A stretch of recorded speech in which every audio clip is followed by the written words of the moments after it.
Hi, whoever is there on this wild and windy and rainy night.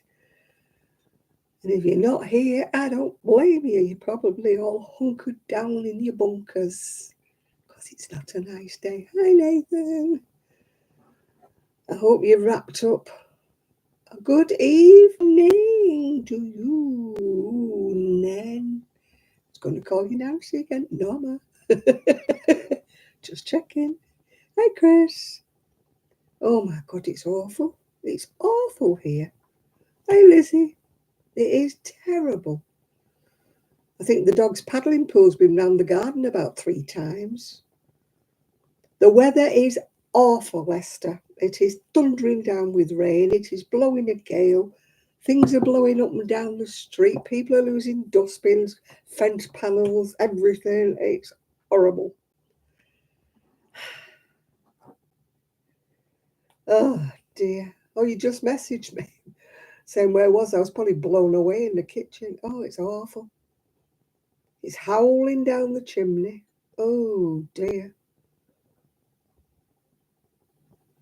Well, I hope you don't get this rain, Lizzie. It's horrible. It's lashing on the windows. It's just dreadful. Oh, thank goodness the dogs went out early this morning. Really wasn't too bad. So they're okay for a moment, yeah. The little one was so cheeky. I was having my lunch with a sandwich and she came running in from a walk, jumped up and grabbed me butty. I was like, get off. I don't know how she managed to jump that high. When there's food involved, that girl is an Olympic high jumper. Yeah. Oh, gosh, I tell you. If I had a kite attached to the front of my scooter, I'd have been... I mean, I got wet through on Thursday. I got absolutely soaked. It comes down so quickly that it doesn't get me time. I have to contemplate whether I could get off my scooter to pull the sides down, getting soaking wet, because you can't pull them down from the inside. It's a design fault. You have to step out of the scooter to let the sides down.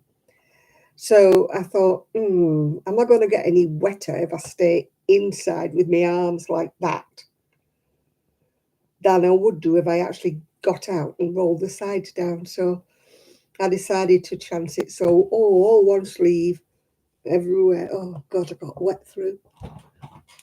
My son's like, why didn't you put the sides down? Because it was raining too hard for me to put the sides down. They should have the little hooky things on the inside, yeah? So that you could unhook them and roll them down from the inside. But you have to get out to unhook them to pull them down. Design fault.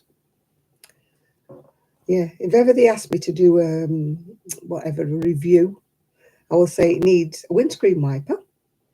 It needs a demister because otherwise you fog up, yeah. And it needs to be able to roll the sides down from inside for when the rain comes down in torrents very suddenly. There wasn't even like a shelter or anything that I could have driven underneath, while I pulled the sides down. There is absolutely nothing on this seafront at all. It's just concrete. There are no places to shelter. There are no anything. There's nothing. They don't think about pedestrians in the rain. No. There is one shelter, but it's up a step. So obviously, I couldn't go up the step with the scooter, could I? Yeah. They don't think about these things, do they? I swear to goodness gracious, whoever's on the council here doesn't think about disabled people at all. There is nowhere to shelter if they're in a wheelchair, if they're in a scooter or anything. There is no place anywhere to shelter. One shelter and the whole length. And that's got a step that goes up, yeah? It's anybody in a scooter or a wheelchair couldn't get up the step, yeah? I swear, disabled friendly, not. So I got soaking wet on Thursday. We did go out for a nice fish and chips. Chris We had fish and chips. I was going to take a photograph, but I forgot. And it was very nice, even though we did get soaked on the way back. And probably my friend got even more soaked because she was on a push bike. Yeah, fish and chips. It was very nice. Although my stomach was off, so I didn't enjoy it as much as I might. Yeah. Hi, Sin. You know me and my stomach issues. Supposed to go and get it sorted out, but I'm a bad one for doctors, hospitals, whatever. Can we have some thumbs in the air, please, people? I've only got 3 thumbs and I've got 16 people in my room. Just saying, just hinting, just saying. Thumbs in the air, people. Oh dear. Well, I'm still crocheting this thing that I'm having to rejig. It's going to look nothing like the pattern. I don't know why I bother buying patterns. I don't know why. They never turn out they're supposed to be the right size. The lady says she's a loose crocheter. Loose crochet is putting it mildly. Mine is half the size of hers. Oh. I didn't think I was a tight crocheter. I'm not particularly. I always thought I crocheted a bit more on the loose side. It's like that living by the sea. It really is, yeah. It really is. Where we came, I do not tell you, if I win the lottery tonight, I'm not stopping here. That's for sure. It's blooming freezing. My friend's had no heating all week. She's had plumbers practically living with her. I think, touch wood, she's managed to get it sorted now. It's miserable when you're elderly and you've got no heat, I tell you. I've got the fire lit. I've just had a notice that apparently my chimney is due a sweep. But I don't think it'll be Dick Van Dyke that comes to do it here. Do you know, I still only get 7 thumbs up. Come on, people, play the game, please. I've got 19 people and only 7 thumbs up. It doesn't hurt, does it, just to do a little thumbs up? Unless you really, really hate me.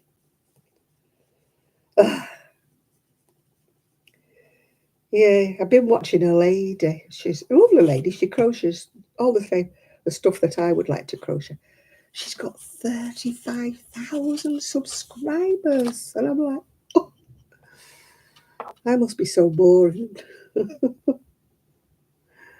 Oh dear, how on earth did he get 35,000 subscribers? Answers on a postcard, please. Obviously, you need to do a lot more than I do. And I've been watching a lady who, she goes into the charity shops when she's in England, but she spends her winters over in Malaysia.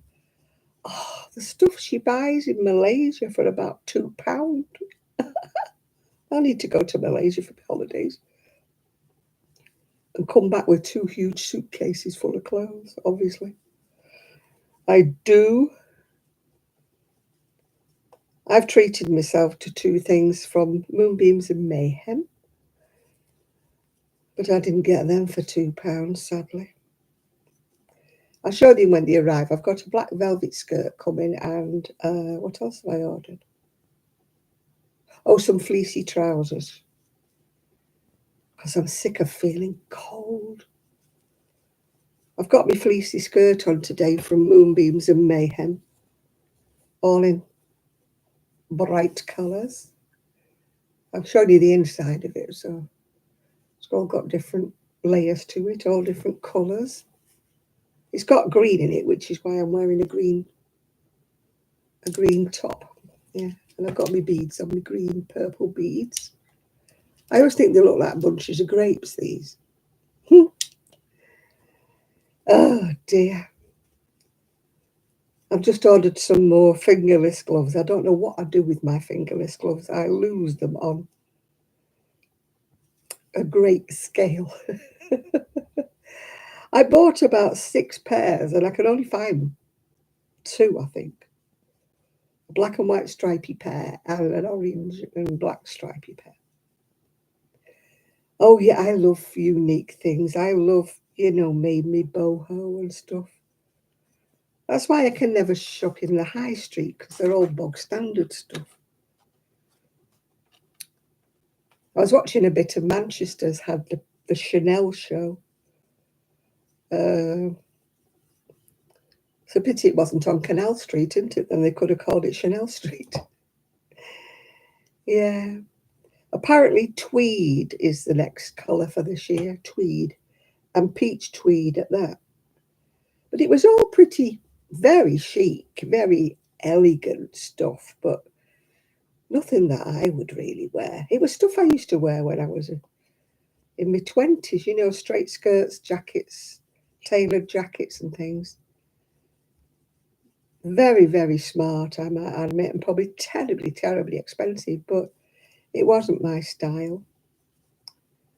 Still, I'm just one on my own, I guess. Yeah.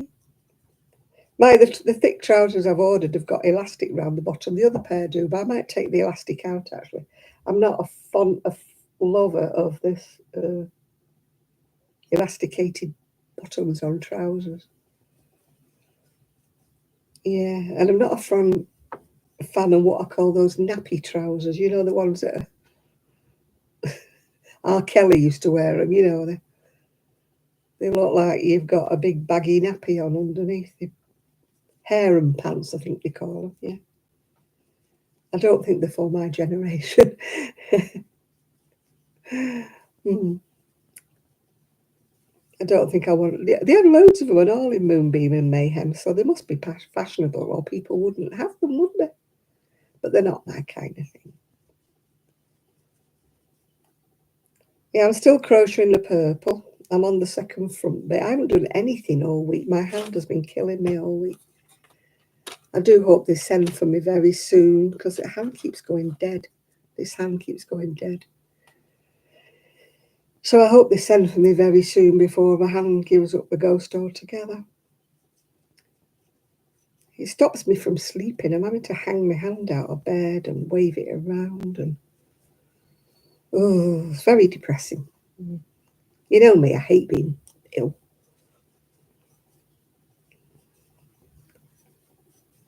I want to turn back the clock and be 100% again. But I'd have to turn it back quite a good way. Still, you know, life goes on. Have you all got your Christmas trees up yet? We haven't. Ours are still in the crawl space upstairs. My daughter-in-law will no doubt get them out sometime.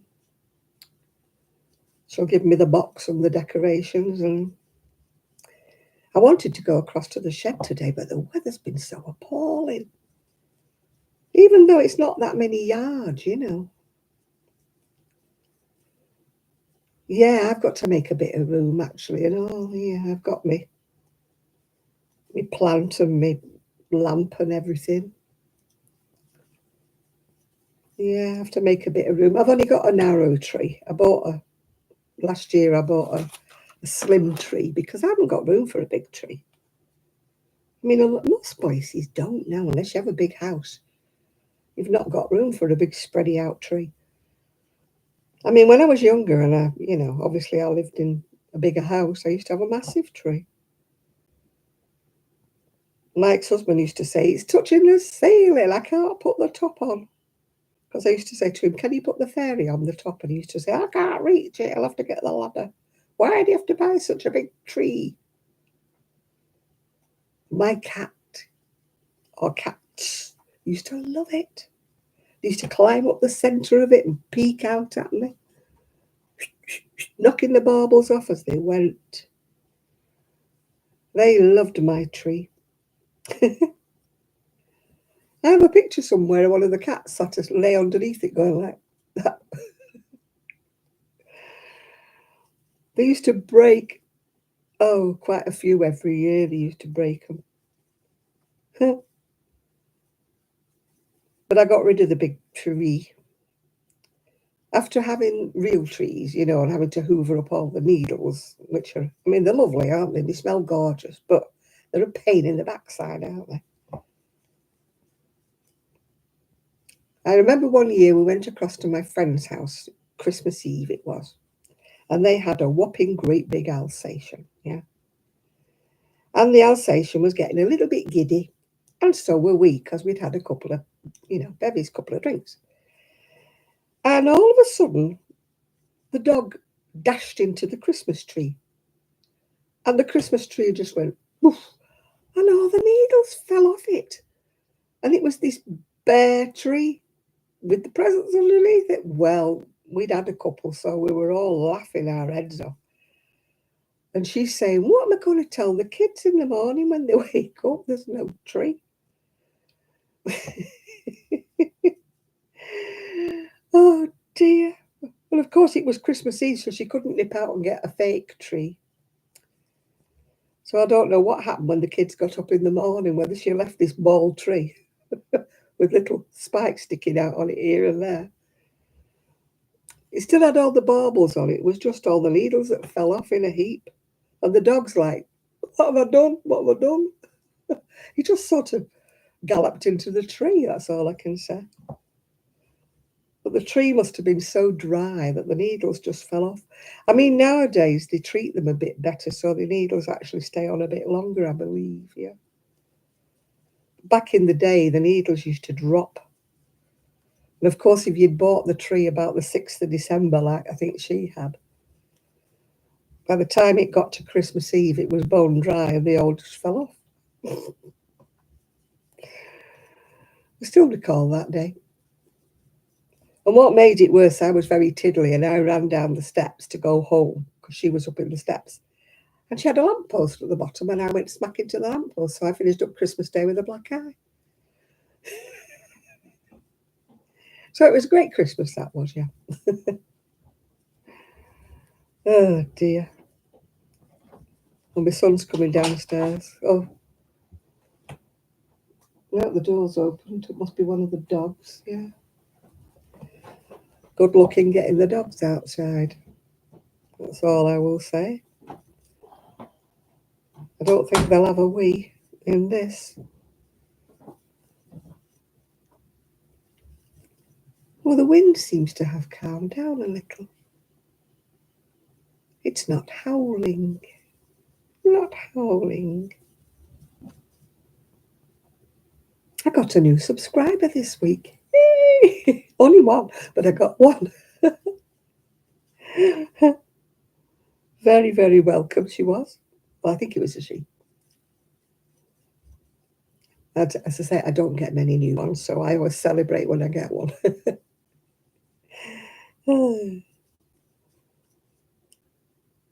The thoughts of me ever having 35,000 subscribers are about as much what's they call as me winning the lottery.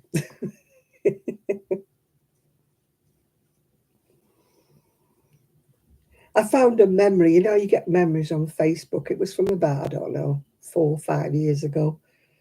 And it said, what will Janet want for Christmas? And it said, she doesn't need anything because she's going to win the lottery. Well, that was 4 years ago, I think, or 5 years ago, but it never happened. Still time. It's Saturday night and my ticket's on. Still got time.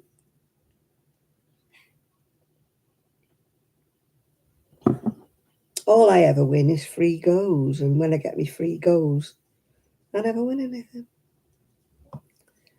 I did win a £5 the other day. Oh, hi, Bellwether. How are you? We've got wind and rain and it's, yeah, whatever. We are not going to talk about the weather because it's too depressing. I haven't even started Christmas shopping unless you think, for me, I've ordered myself a new skirt, a new pair of trousers and some hand warmers. So it doesn't really count, does it, as Christmas shopping when it's for yourself, but never mind. Why not? Why not do Christmas shopping for yourself? At least you know you get what you want when you shop for yourself, don't you? It's not that, that you get when somebody else has bought you something and you're like, That's really, really nice. Yeah. Yeah. Oh dear. It is depressing, isn't it, when it's dark and horrible? I hate winter. I found my sad alarm clock, SAD alarm clock. I haven't got the instructions. I don't know how you work it. Yeah, dancing soap figurine, how lovely. Do you ever remember when everybody used to buy you a soap on a rope? And the first time you use it, it used to fall off its rope, didn't it? Hello, I've got somebody coming in. Hello, little girl, what do you want? There's nothing to eat. Nothing to eat, little girl. Do you want a little girl? She's here. I know.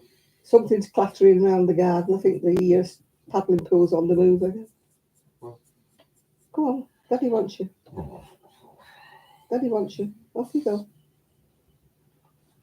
Off you go. Seems to have calmed down a little bit, the wind. Come on. Oh dear. Trixie. Spell. She's determined to find a crumb. There's no crumbs, Trixie.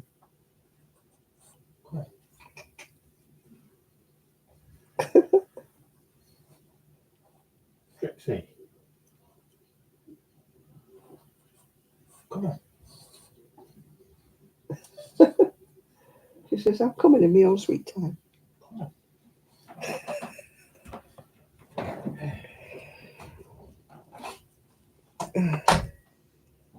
Trixie went all around the carpet then, sniffing the carpet just to see if there was a crumb or anything left.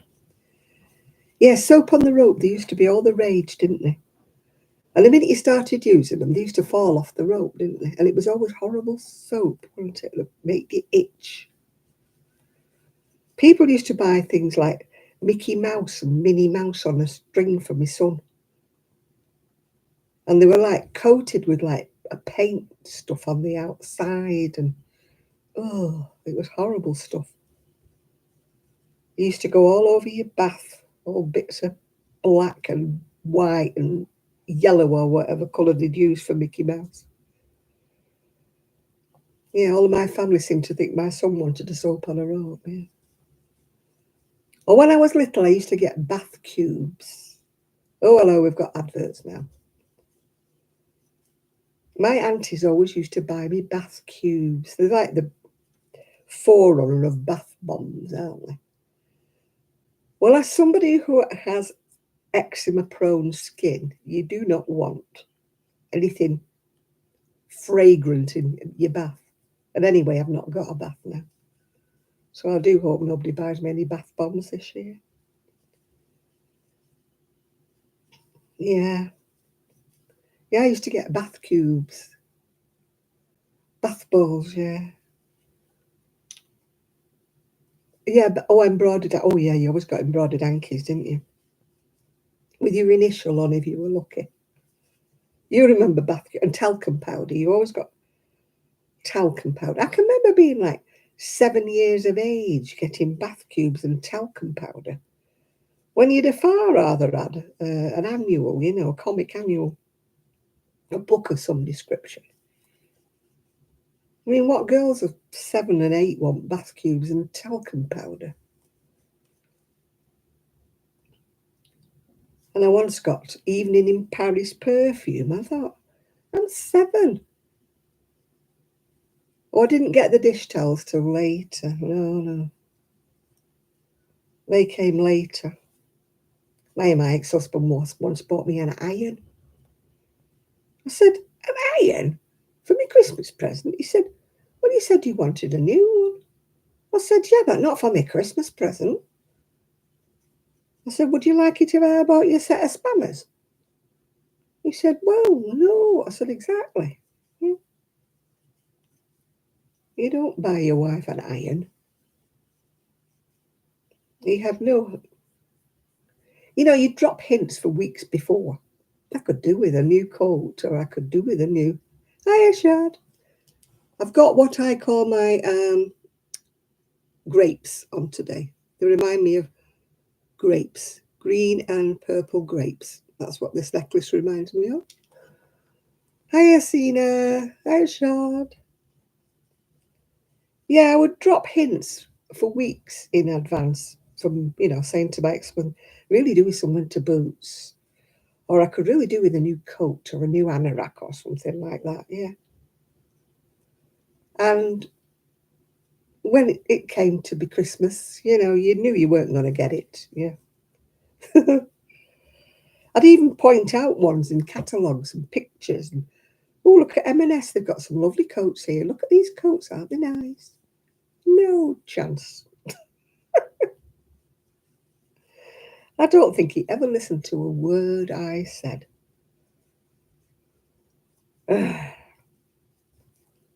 Never mind.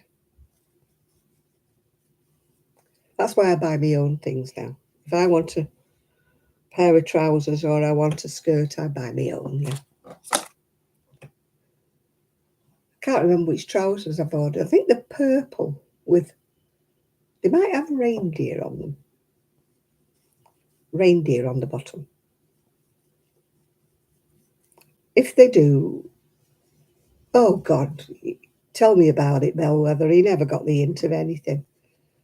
I got the most horrendous Christmas and birthday presents you'd ever know in your life. If it wasn't an iron, it was something similar. It's like he lived with me for 20 years and he never knew me. My friends knew me better than he did, yeah. Still,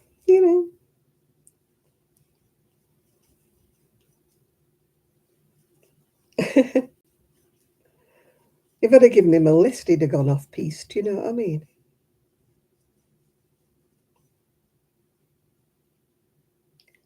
Well, I'm glad you're feeling all right, Shad. It's miserable here. It's blowing a gale, it's raining, it's throwing furniture and all sorts up and down the street. He got you a wheelchair. It's not been that bad. An iron I got a Hoover one year, a Hoover. Something else horrible I got.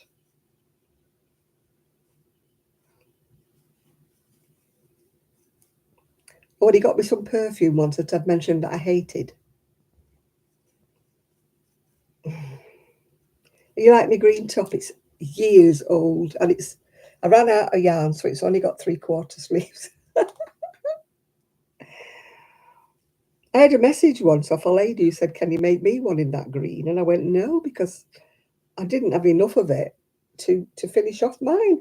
And it was a job lot, you buy a job lot in a sale, and I thought I had enough, but I didn't. Yeah, we've got a local sort of Facebook page, and they're all saying they're losing fence panels and they're losing everything. I think garden furniture could be blowing about out there. And I know the paddling pool's the dogs have a paddling pool that's shaped like an oyster shell. When it's hot weather, they don't go in the paddling pool, but they drink out of it, yeah. It's like a big water bowl. We bought it so that they could climb in to, stay cool when it was warm. But they don't use it for that. They just use it as a, to drink out of. But that's blowing all around the garden. It's probably in next door by now.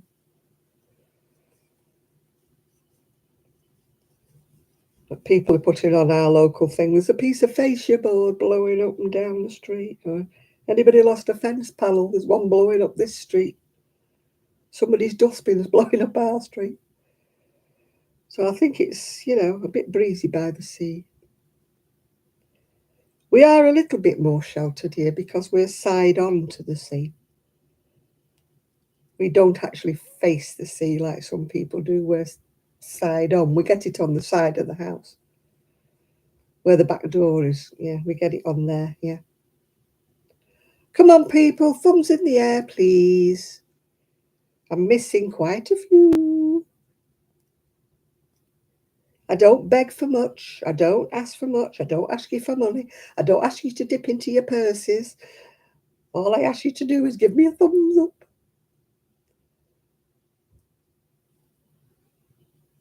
After all, 4 years ago it said I was going to be a millionaire. They got that wrong, didn't they? Yeah.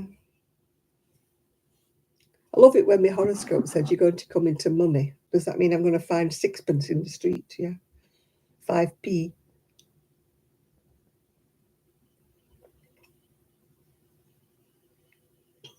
I've got no long lost relatives that ever had any money to leave me any. I come from a very, very huge family on both sides, so if there was any money, it certainly wouldn't be coming to me. I haven't got any long lost aunties and uncles or anything like that. I do keep doing the lottery. You wouldn't mind a new wheelchair? Oh, I hope you can get one soon, Chris. I wouldn't mind a second scooter, one to use in the summer. One that doesn't have the top on. It's not big, clumsy, and horrible. But I don't want to swap it instead of. I think Chris wants an electric one, though, because he's got nobody to push him. When you live on your own, you need somebody to push you, don't you?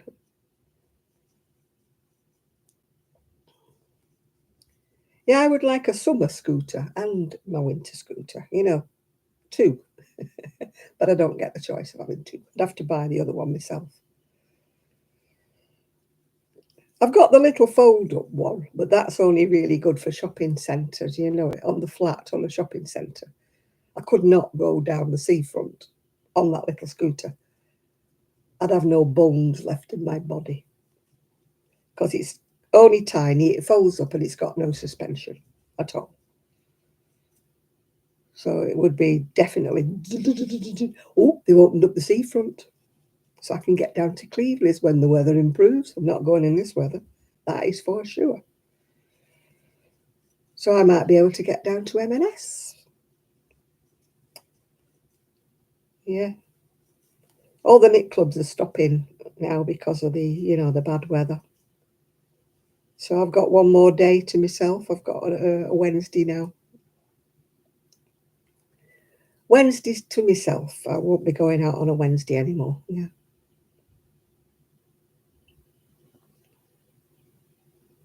Oh my goodness me. I'd have found a hill and let go. No. The worst thing was I lived on a hill like that. And when my son was 15, he broke his leg badly and he was in plaster from his thigh down to his ankle. And he's always been a very, very big boy. Will you push me up the village? I want to meet my mates. After that, I said, you can get your friends to push you up. Oh, food, goodies. I want to buy goodies from Marks and Spencer's. The Christmas goodies that they advertise, yeah. The stuff you don't buy normally, but you buy it at Christmas, don't you? The goodies that I shouldn't have because I'm diabetic and I should not be eating cakes, biscuits, and whatnot. But for sure, I will be buying a box of lovely chocolate biscuits. That is a given. I like the nibble things that you buy at Marks and Spencer's at Christmas. The little snazzy things they have, like you have for your suppers. You don't have suppers during the year, but you always have suppers at Christmas, don't you? You always have nibbles. You have nice cheese biscuits. You have nice cheese. You have all kinds of nice things, don't you, when it's Christmas? But you don't have the rest of the year, yeah. And then this is why we all have to go on a diet in the new year, isn't it? Because we've all overindulged. Yes, I shall definitely. And I need to go and get a bottle of Baileys. I don't drink a lot, as you know, but I do love my Baileys at Christmas. I like my Baileys. Or the equivalent of, the Irish cream. Doesn't have to be Baileys. They do the pseudo ones, don't they? You know, the look alike, taste alike, cheaper than Baileys ones. I don't mind them because I'm not much of a drinker, so I don't know the difference yet. Well, there used to be an M&S in Fleetwood, and that's closed down. But there's still a food, not a food one, tiny food one in Cleveland. I do hope that never shuts down. But it doesn't sell clothes or anything like that. I have to go to, well, I would have to go to Blackpool, which I won't do, to get any clothes from Marks and Spencer's, or do it online. Yeah, I do most of my clothes shopping online because I can't be bothered going to Blackpool.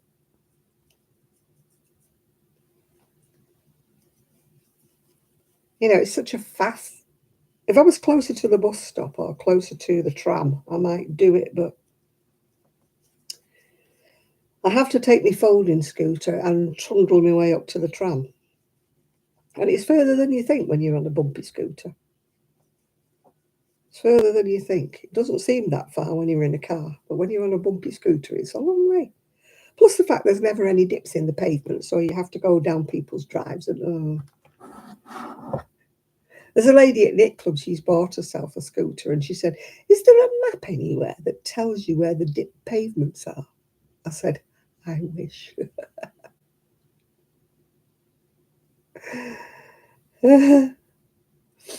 Oh, I can remember years and years ago, our dog got a toffee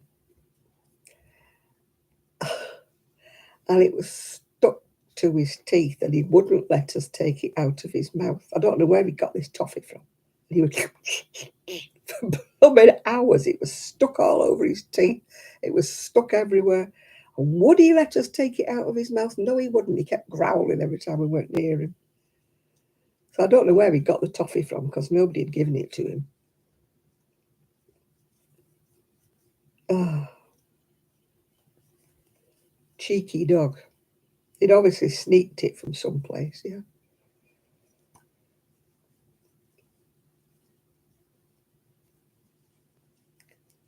Well, it's like when we first got Rosie. She ate some chocolate biscuits. My daughter-in-law was so worried about her because, you know, chocolate can be poisonous to a dog.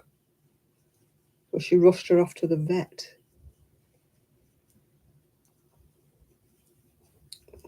She'd left them on the side, the biscuits, and she'd reached them because she's quite a long dog when she stands up on her hind legs. She's quite tall. And she can actually reach the kitchen cabinet. And she'd left some biscuits on a plate. We'd had some company, I think, and she'd put biscuits on a plate. And when they were left over, instead of putting them back in the biscuit barrel, she put them on the plate on the worktop, at the back of the worktop. But no, Rosie reached them and she ate them. I mean, they were only half covered biscuits, but there was still too much chocolate, and it's dangerous for a dog to eat chocolate. I remember my dog once ate the chocolate off the bottom of the Christmas tree. Luckily, he had the one, you know, the chocolate bells that you hang on the Christmas tree. So I had to hang them off the top of the Christmas tree. I never thought he would ever want to eat them, but he did. I saw him with this silver paper and I thought, where's he got that from? Then I realised, oh no, he's eating chocolate from the bottom of the tree. They don't know it's poisonous. They just think it tastes nice, don't they? They don't know it's going to kill them if they have it in excess. Fortunately, nothing happened to my dog and nothing happened to our Rosie. But we make sure, you know. No, toffees are not fatal, but they're very funny when they get them stuck on the teeth. And they were there. He was there for about an hour with his toffee. His jaws were stuck together with his toffee. But would he part with it? He wouldn't let us take it out of his mouth. He obviously liked the taste. So we had to put up with him going for about an hour.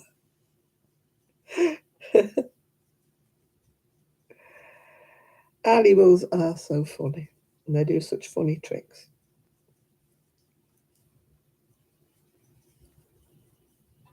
Rosie goes round the carpet, hoovering it, just in case you've dropped a little crumb of bread or anything, on the floor. Yeah. Oh, she's terrible. Liv, you've ever dropped a little bit of biscuit? Hi, Ethan. Yeah, I was going to make another one, but my stomach was off. Again, I know. I know it's my IBS, but still. When my stomach's off, I just don't feel like making a video. I was going to make one.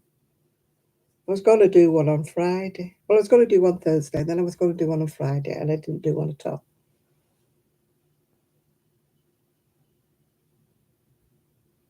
Oh, God.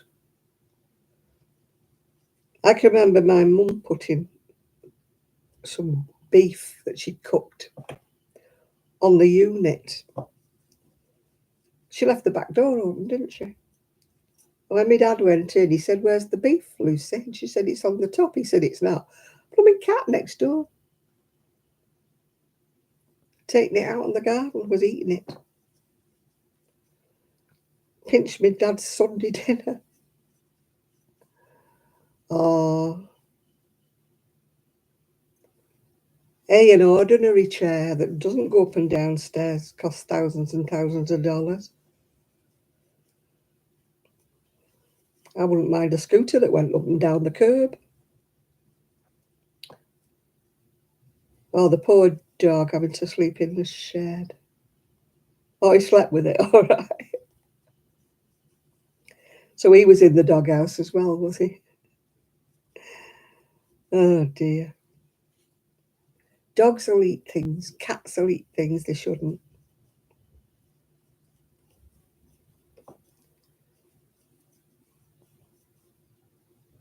My friend's dog pulled the turkey out the oven. She had a drop-down oven door, and she was cooking the turkey. And the dog opened the oven door and pulled the turkey on the floor. She walked in the kitchen and nearly went flying because all the turkey grease was all over the floor. Then she realised what had happened, that the dog had took the turkey out the oven. Yeah, happy Christmas. Happy Christmas, the turkey's in the dog. Mm.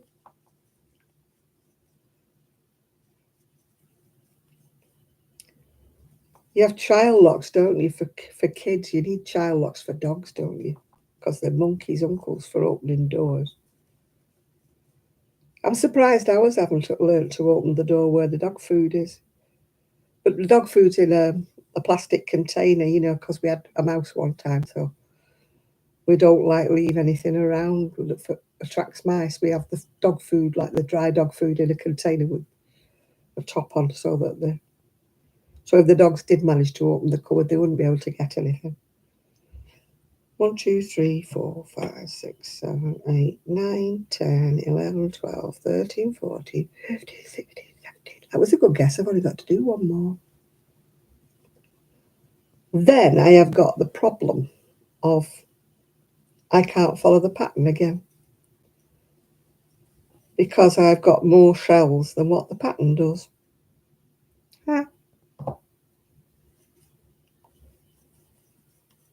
It's good fun, isn't it, when you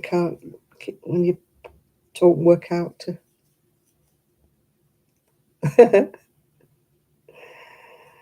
Oh gosh, they eat anything, don't they?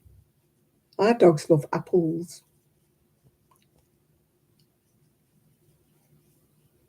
They love apples. If you've got an apple, they mither the life out of you.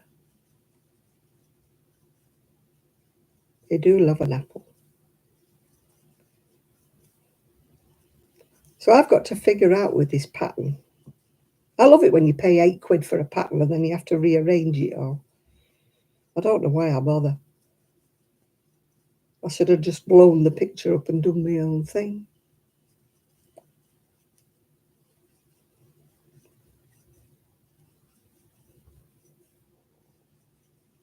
Ah, I just love American patterns like not. who's in America, does everybody in America crochet with size 4 yarn? With red heart 4 yarn? Does nobody ever crochet with anything finer? Hi, Lilac Rose and the Moon.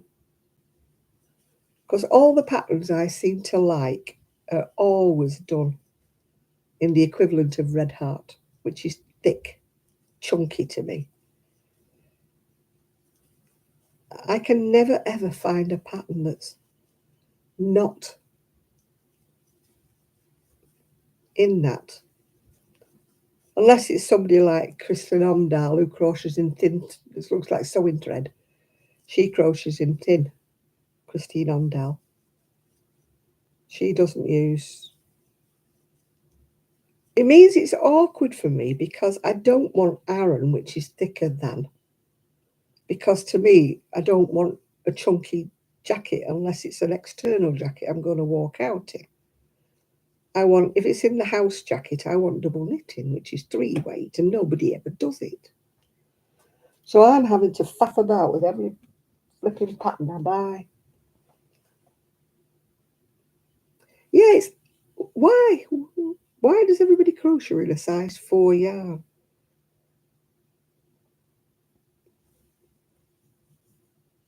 You know, and then they'll say things like, oh, I don't like this pattern or something, it's in thin yarn. And I'm like, thin? And they're saying, it's in 3, it's in thin yarn. And I'm like, no, it's not thin. That's normal. You know, double knitting is normal. 4 weight's all right for certain things, but it's too chunky for a cardigan.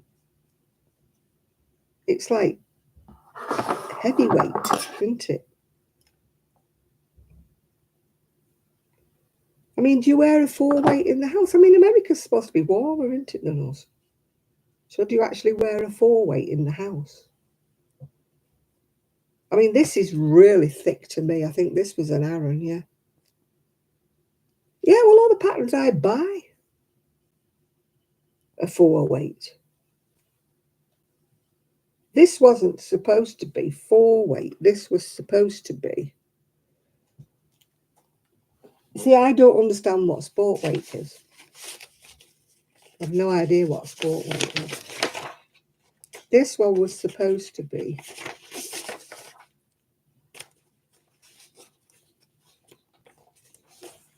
What was this supposed to be? Oh, the pattern's on. Yeah, see, I don't do blankets. She says she's got a loose gauge. It's supposed to be Peyton's Beehive Baby Sport Weight yarn. Whatever that is. So I'm using double knitting and it's about half the size that it's supposed to be. All right, now I've got to join them all together now. Turn a page, turn a page. 27 pages there was on this pattern. 27 pages. Right, I'm supposed to sew the shoulders together. I won't bother. I mean, she's given me a full page telling me to sew the shoulders together. Hello, I'm not stupid. Just tell me to sew the shoulders together. On another page showing it with the shoulders sewn together. I don't need all that. Right. Rows 13 to 20. Well, that's a lie because I've got 18 rows already. Join it together. Right. You can make this section as long and short as you like. It doesn't have to be the exact number of rows. Whoopee-doo. Thank you. It forms a sort of waist to the coat. You can adjust this where the waistband appears on your coat. If you want an empire waist, make it shorter. If you've got a longer torso or if you're using finer yarn, which I am, make it more rows. I'll be making it more rows, yeah. Oh, do you know?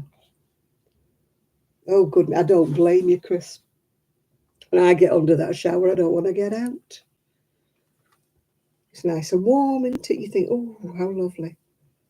I'm going to stay warm in the shower. A friend of mine goes to Malaysia for the winter to her daughters. I don't blame her. If I had any money, I'd be in Malaysia for the winter. Well, perhaps not Malaysia, but I'd be somewhere warm. I wouldn't want to move anywhere.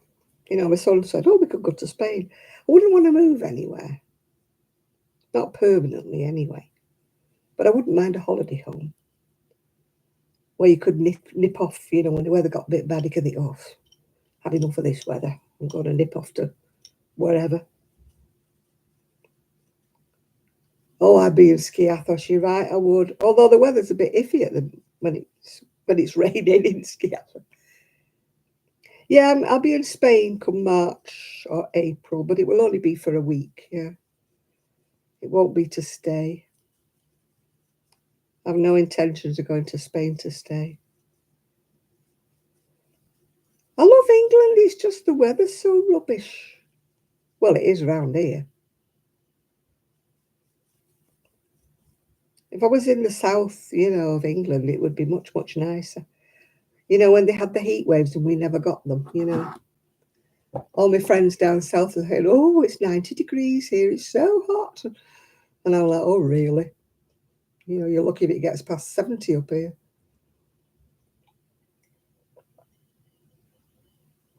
I've put my summer dresses away, I've packed them away, and half of them I never wore.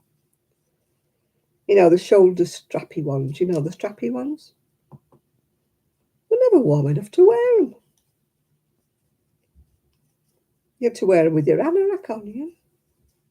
Thick coat. I can't remember it being like that when I was in Prestwich. I can remember sitting on the decking wearing short sleeve dresses with no cardigans. But here, oh, my friend's the same. She's moved up from London, the one who's had no central heating all week. And she goes, oh, why did we move here? She said, I'm so cold. I've never been warm since I moved here. I said, me neither. I'm permanently cold. I said that to I don't go to the doctor, but when I did, I said, why am I so cold? I get the shivers all the time. I'm not cold today because I've got the fire roaring. But you can't afford to have the fire roaring every single day. I've got more layers on than an onion. I've got my cardigan on. I've got this on. I've got an underskirt on, and I've got a tank top underneath. And I'm just about right now. And I've got tights on as well. I shouldn't be wearing all of this stuff. It's like, you know, when you used to get sewn into your flannel underwear back in the day. You wore your Liberty bodices. I was never this cold, I think, before we had you know, when I lived younger and we didn't have any heating. I was never this cold. Maybe I was. Maybe I just don't notice it because I was younger. But I lie in bed and I have to steel myself to get out of bed because I know that when I get out of bed, I'm going to be cold. And I lie there thinking, do I really have to get out of bed? I mean, obviously you have to get out for the bathroom, don't you? But I lie there, and I've never laid in bed till as long in my life. It can be dinner time sometimes before I'll get out of bed. And it's not because I'm lazy, it's not because of that, it's because I'm cold. And it's warm in my bed. I'm cozy. And I think, oh gosh. And I put one leg out of bed and think, oh no, get back in bed again. Stay in bed. The alarm goes off at 8 o'clock. Yeah. We'll be back to that stage in a bit, won't we? We'd all be back on paraffin heaters. God, they were dangerous, weren't they? how many fires did there used to be because they got knocked over. I don't think we ever had a paraffin heater. We used to have a little electric fire with one bar, that never warmed anywhere up. Yeah. You had to stand right in front of it to warm you up. We had a 2-bar one, but my mum was going, don't put 2 bars on. Don't put 2 bars on. It's too, runs away with the lecky. You put 2 bars on. You can put 2 bars on for 5 minutes, but then you have to put it down to 1 bar.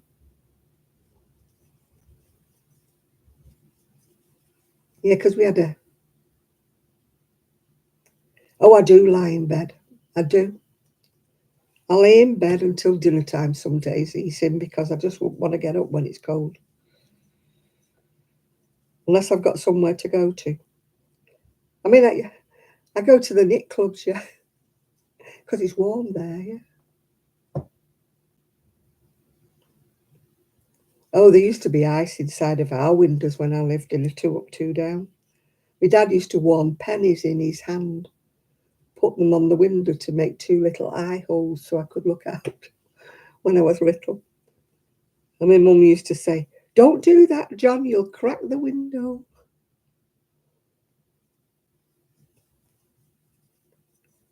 Yeah, we used to have lovely patterns up the inside of the windows, like ferns, weren't there? But back in the day, you had so many blankets and eider-downs and everything on the bed. Great big itchy army blankets. Do you remember those? Big, thick, woolly army blankets that itched like mad. And then you'd have a big eider-down, wouldn't you? And if you were really, really cold, you'd have your coat over the top. Or you'd go to bed with your socks on and your cardigan.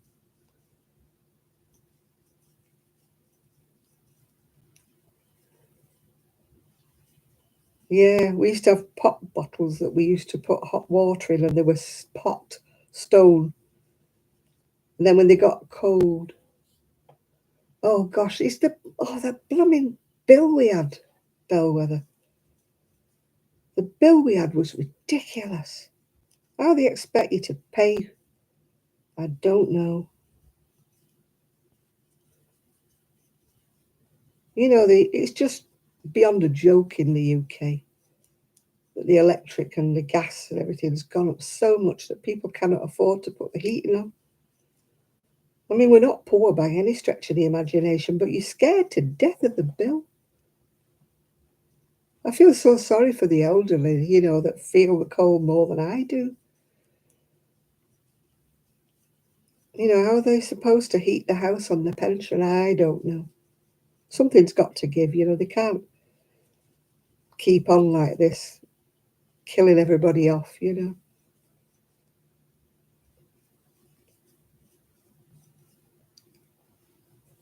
Oh, my friends in the knitting group are fine. We went out for... Yeah, I mean, well, you can't do that when you don't get £100 a week for your pension.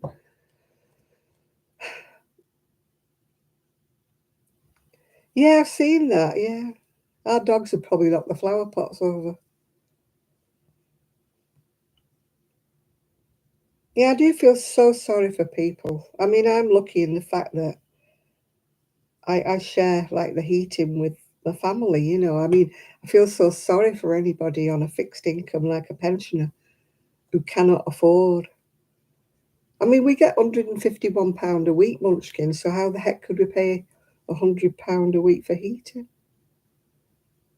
If I lived on my own, that's what I wouldn't be able to afford to pay the other bills as well.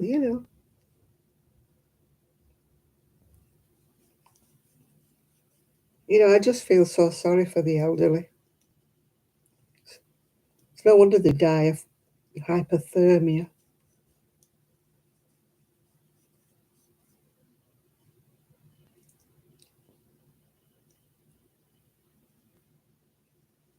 Yeah.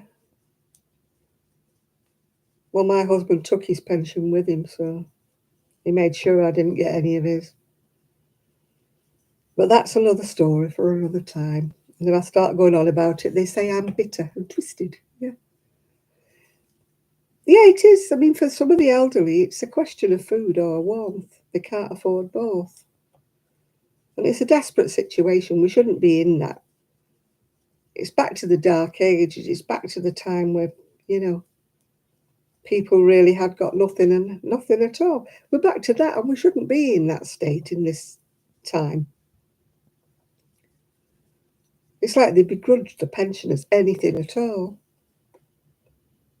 When you think we were the workforce, we worked. You know, my generation were the workers. We worked from what, 16? I didn't, I worked from 17. But some of them, my friends, worked from 15 up to 60, which is a lot of years, you know, of paying in. And then they begrudge, you know, you're living too long. It's no, I haven't. It's just so sad.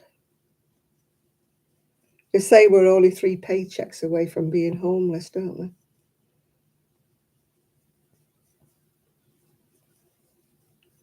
But I mean, they talk about a living wage. If they gave pensioners half of the living wage, would be all right. You know what I mean?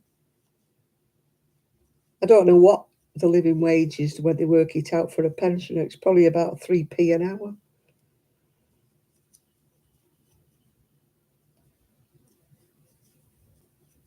But there's so many other things. Yeah, the TV license going up, and they've stopped it.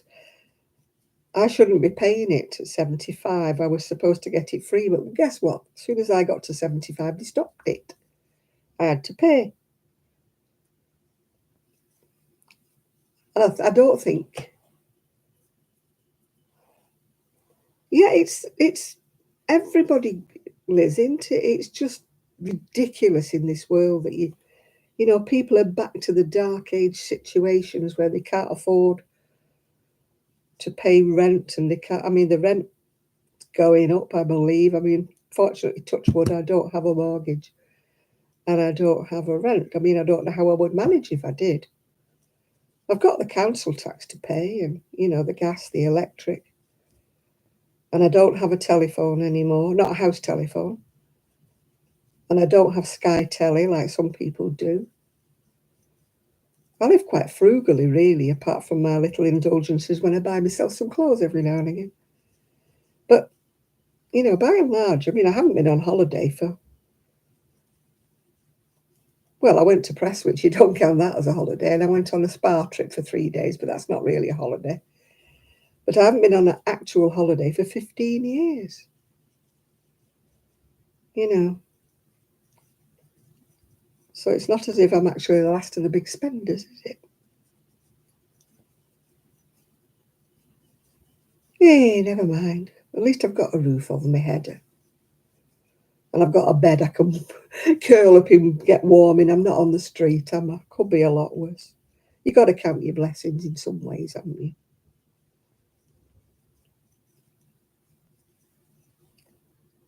I mean, my friend's had no heating for a week. Oh, she's had plumbers coming and going. She's practically been living with the plumber. He couldn't find out what was wrong with it. Anyway, touching wood, they seem to have sorted it. I'm just hoping it doesn't go off again. Wrong time of year to have. You always get boiler troubles or furnace troubles, whatever you call them in America. You always get boiler troubles when it's like the coldest time of the year. I remember mine went off, but fortunately I had a Calagas stove, you know, a Calagas heater. I didn't bring it with me because I thought I wouldn't need it, yeah. She doesn't have a wood burner, no, she just has central heating. Now, I can remember I had a Calagas heater, which was such a good job because I shut myself, me and the 2 dogs, shut ourselves in the living room and turned the Calagas on. So at least we were warm in one room. But I didn't bring it with me. I just thought I wouldn't need it anymore, you know. I bought it when, you know, the heat, it was really, really cold, and I was thinking I was going to save some money because it was very economical, actually. You know, a Calagas fire was very economical. I don't know what it is now because, of course, Caligas will have gone up like everything else, won't it?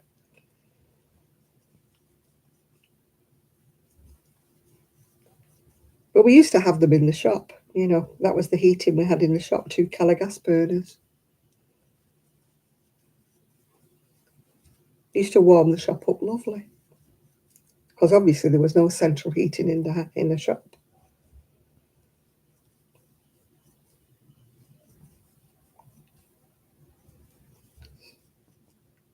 So when I closed the shop, I brought one of them home with me. And then when that one fizzled out, I bought another one, a big one. It was great. They used to deliver the Caligas for me. But when we moved here, my son was like, oh, you don't need that. You don't need that. Would have been great. I had a little halogen heater as well, but it got broken. The removal men broke it. They knocked it off somewhere and it didn't survive. I keep thinking about getting one because that only cost pennies to run, that halogen heater. And my goodness me, did it warm. It warmed my front room up a treat. The dog was funny. He used to go and lie right in front of it like, oh, sunbathing.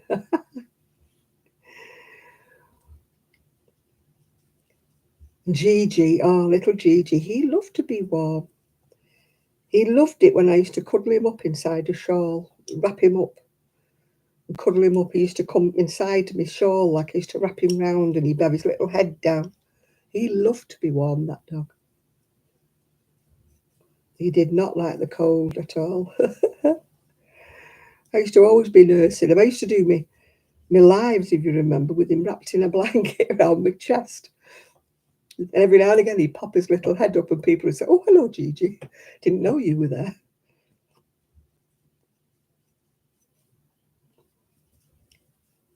Yeah, I used to do all my lives with Gigi on my knee.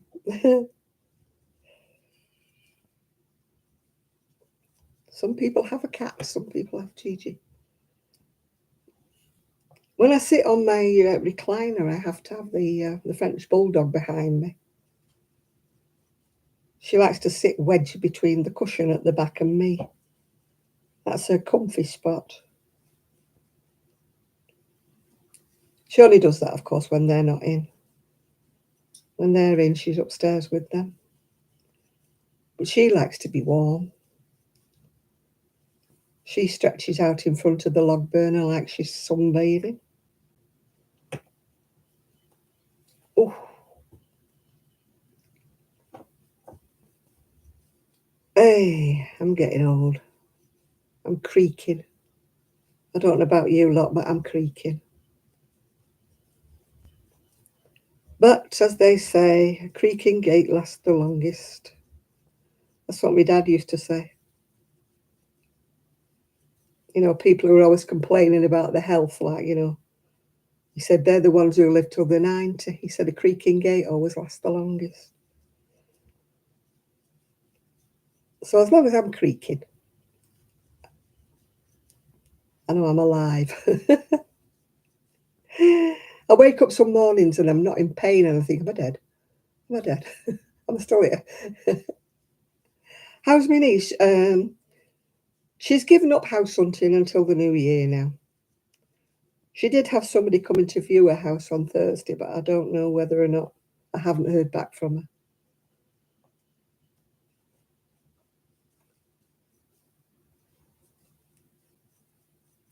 But she's got, you know, like Christmas and different things from school to see to, and she'll be going down to her sister's in London at Christmas, no doubt.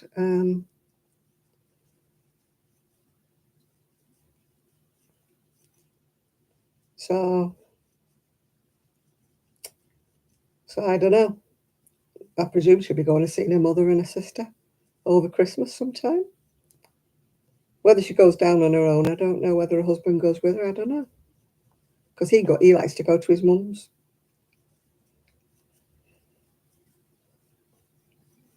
I mean, it used to be everybody round to my sister-in-law's, but now she's not here, you know.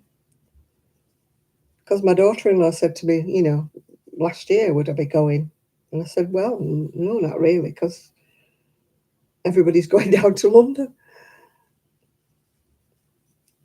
If I wanted to spend Christmas with them, I'd have to go down London and I'd have to find somewhere to stay because there's no room for me in anybody's house. So I shall stay here. I don't know whether we're having company or not. I don't know what's happening. We don't usually have anybody Christmas Day because the little ones like to stay home and, you know, play with the toys and stuff. And the bigger ones, I mean, what were they're 18 and 17 now. So the bigger ones will be out with their friends, no doubt. So I doubt we'll see them. Oh, I just got your message, Chris. Ah,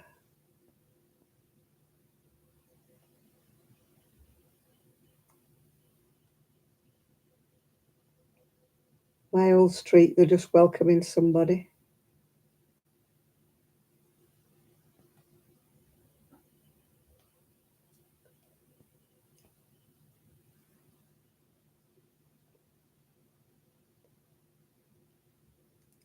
I miss that. We used to have a WhatsApp channel for our street where I used to live. They were all so friendly. I do miss that because nobody here is. Oh, they're having trouble with the trams because of the weather. Apparently the overhead things for the trams have all been setting sparking, and it blew a piece of tarpaulin on top of it, and it's just all the tram system has gone to pot in Manchester. Oh. Yeah, I've just got Chris's message because I was late. He's asking, was I having internet troubles?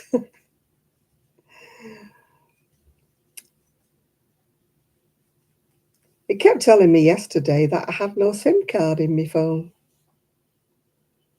And I kept looking and there was a SIM card in. And then it kept saying there is no SIM card. I thought, anyway, I switched everything off and left it for about 5 minutes. And then I switched it back on again and it said I had a SIM card. So I don't know where my SIM card had disappeared doing those yesterday. Luckily, I had nobody to ring. I mean, I've got to ring the chimney sweep this week, but there's no point ringing him on a Saturday afternoon. I'll ring him next week and see when he can come and sweep the chimney. Maybe I should sew the shoulders up and then I can see how long it is I need to do the waist. Maybe that is what I should do.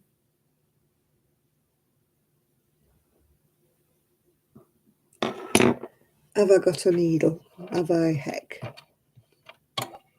No, I haven't got a needle. I used to have a needle here, but I haven't got one. I always leave a needle there. I don't know why I haven't got one now. I must have tied it up.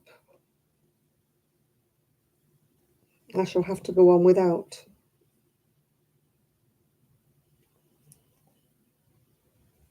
If this gets finished by Christmas, it'll be a miracle because my hand's going dead again. Oh.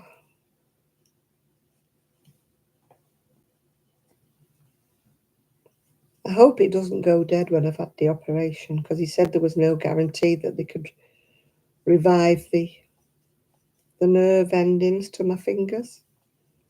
I'll be in a bit of a mess with my crocheting, won't I, if I don't? Oh, that is one hurdle I'll have to cross when I come to it. I don't know what I would do if I couldn't do my crochet. I have no other crafts. I mean, most crafts you need 2 hands for, don't you? But he said I'd left it so long that there was no guarantee that they could recover the nerve use in the ends of my fingers. It's my own fault for saying it was Raynaud's for ages, wasn't it? Because it's nothing to do with Raynaud's, apparently. Although it might be. It might be. Otherwise, it's just dead fingers. I've only got 27 people in me live tonight. Nobody loves me anymore. Instead of growing my channel, it's diminishing. People have gone off me.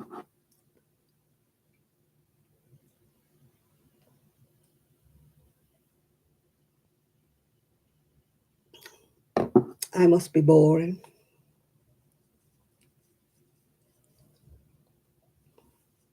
It's difficult to think of subjects to talk about when nobody feeds me any questions or nobody asks me anything and nobody sends me any messages. It's hard to carry on talking, when,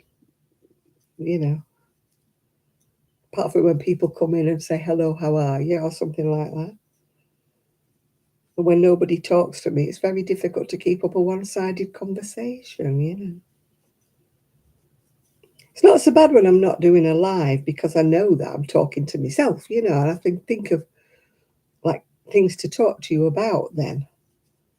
But, when I'm just on a live, I can't think of other things to say to you really, except somebody say something.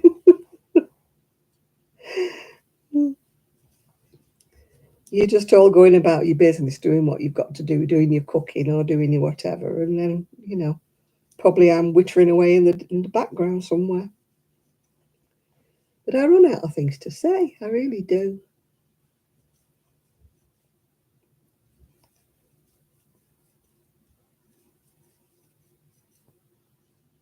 It would be different, wouldn't it, if we could have music playing or we could have some little carols and have a little sing-song or something. But we can't do that, can we? Because the minute you put a snidge of music on anything, YouTuber, they're on it like I don't know what, like a frit.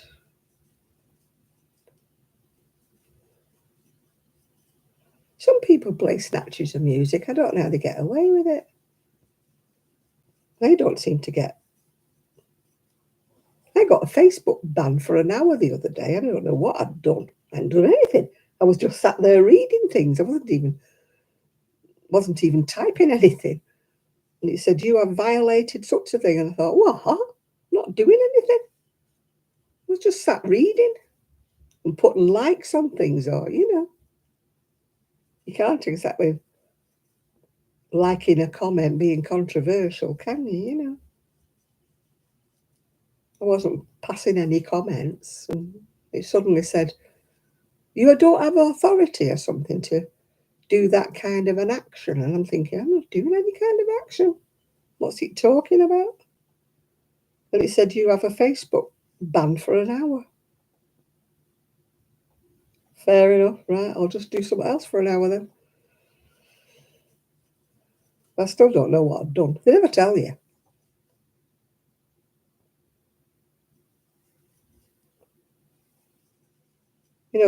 A friend of mine, you have violated the Facebook policy. And she's like, what have I done?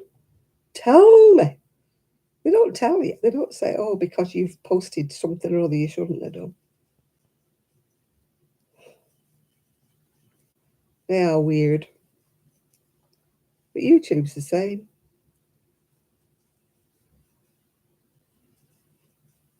If they're going to tell you off and they're going to say, you've done this, at least they should tell you what it is you've done. And then you wouldn't do it again, would you?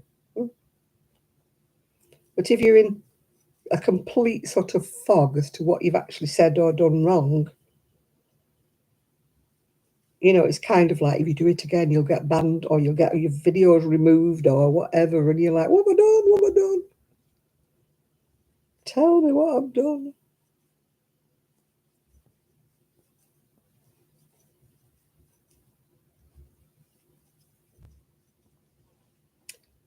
It's a bit like my ex. When he wouldn't talk to me, and I'd say, what have I done? And he'd say, you should know what you've done. And if you don't know what you've done, I'm not going to tell you. Huh? And then he wouldn't talk to me for about 3 days. And I was none the wiser of what I'd said or what I'd done, because he never told me.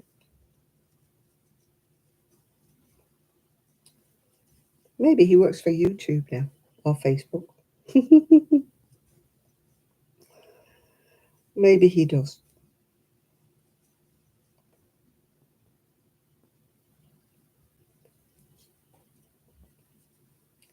Well, I'm sitting here crocheting and my left hand is going deader and deader, if that's a word.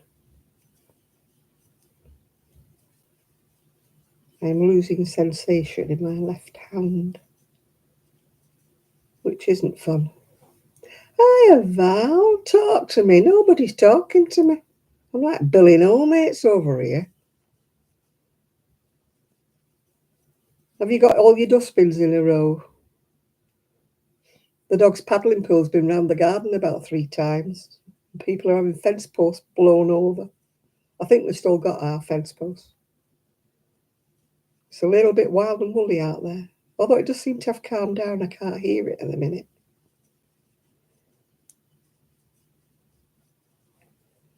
I'm still crocheting. I've got dead fingers.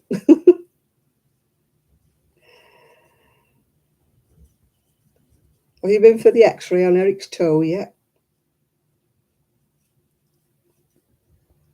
Val's husband's got a poorly toe.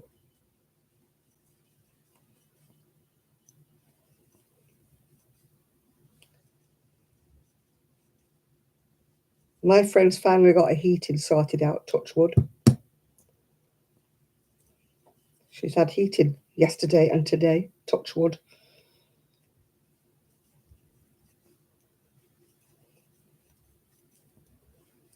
You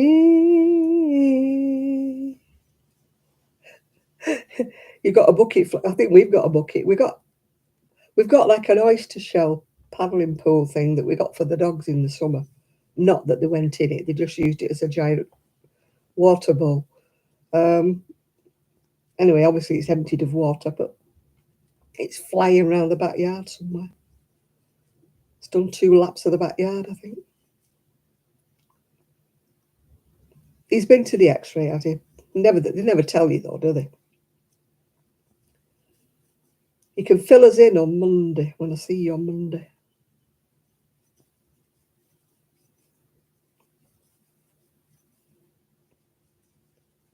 If it's like this, I'll be putting my thermal combinations on. I could do with a pair of them, like Jed Clampett used to wear, a pair of combinations.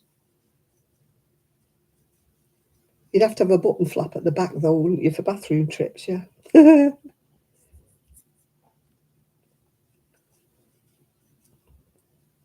It's all right for guys, isn't it? They just need a flap at the front, but we ladies, we need a flap at the back. Yeah?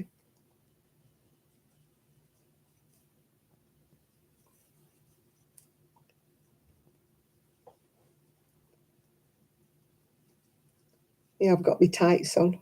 Well, I call them tights. They're more like leggings, but I don't wear leggings without on top. My leggings, I use them as underwear. I've got my leggings on under my skirt, yeah. And I've got my wintry skirt on. Tell you, I live in this wintry skirt. Well, I've got 2 actually, but they're very much the same. If you saw them, that you would. 2 weeks for a result. Good grief. His toe might have dropped off by then. They don't rush, do they? I wonder how long it would be if it wasn't urgent.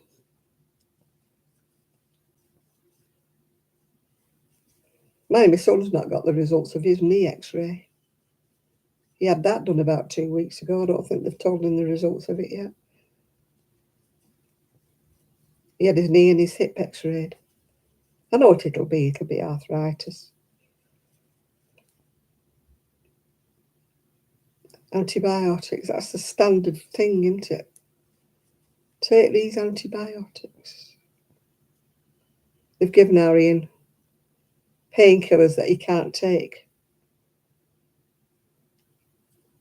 There's one particular kind of painkiller that upsets his stomach, and they've given him them. Wouldn't you just know it?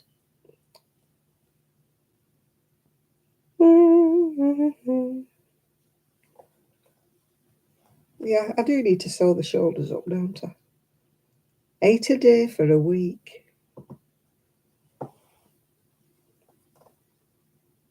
I'm supposed to take 8 painkillers a day, but I don't.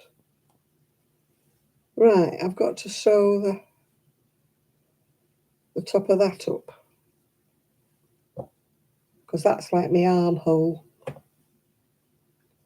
So I've got to crochet down to the waist.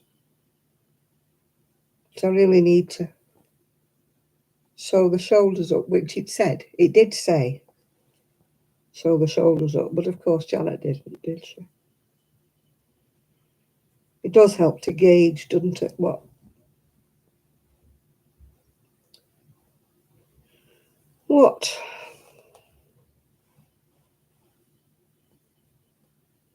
8 days a week I love you. I was late in bed last night. I suppose I could join it with the crochet hook, but it always seems a bit tight when I do it that way. You know, a bit, doesn't have as much stretch as when you sew it, does it? I was late in bed last night because I was watching Queen, you know, with the new frontman. When they have Adam Lambert, they were talking about him. Tell you what, he's good. Oh, you've thawed out now, Chris, I'm glad to say. I mean, he's not Freddie Mercury, but he's good. That Adam Lambert with Queen.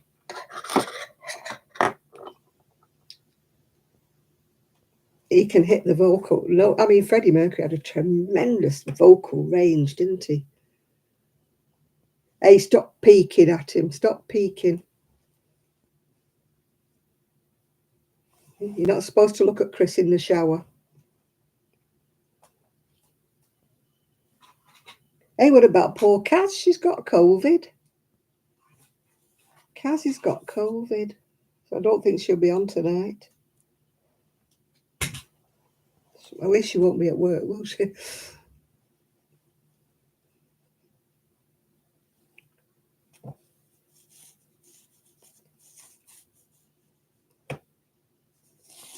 You don't hear about as many people getting COVID now, do they? Like they said, the symptoms aren't as bad as they were before.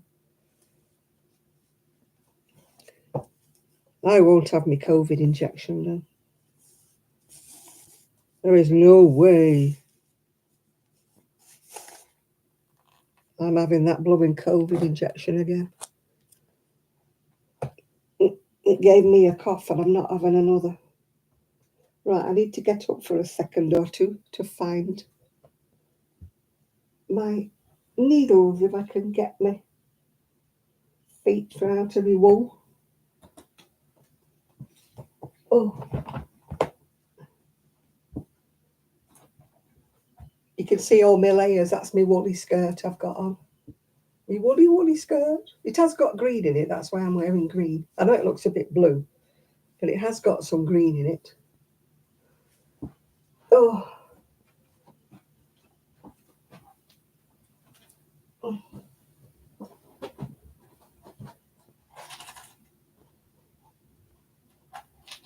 Oh, dear, dear, dear. 8 days a week I love you. Yeah, it's a woolly one. It's very woolly. I can say it got blue, but it's also got green in it, which you can't really see too much. But it's mostly blue. I should have worn a blue cardigan, shouldn't I? But there's certain cardigans that are kind of missing from my repertoire. Do you like my fingerless gloves? Well, they're not gloves really, they're just arm warmers. I had to open them up because they were too tight around my wrist. But they're lovely, aren't they? Moonbeams and mayhem, of course, as usual. They've got like mushrooms or toadstools or whatever you want to call them. Yeah, it's the same company I bought them from. And they're all fleecy lined. They're lovely. I just wish they had a thumb in. I'm not opening them up anymore. I had to open them up. They were so tight around my wrist. Well, they wouldn't. It's really strange. They're like stitched. It's like all loose stuff. They're cute though, aren't they? They're cute. I've been wearing them all day, but I can't crochet with them because they come too far up me. But they're all fleecy lined. I got the hat from there. Do you remember the hat that was fleecy lined? Which you blooming need this weather. I had my hat on Thursday, the one with the fleece that comes across here. You can only see my eyes. I blooming needed it. I did. It was that cold.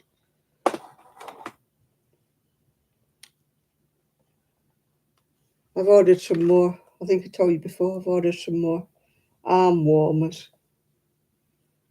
I never get around to knitting any.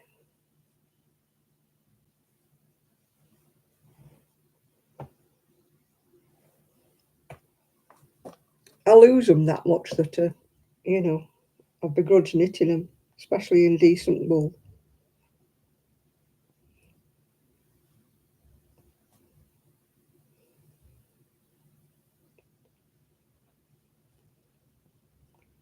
And I'd probably lose them somewhere or leave them somewhere. I haven't got any threads to sew it up with.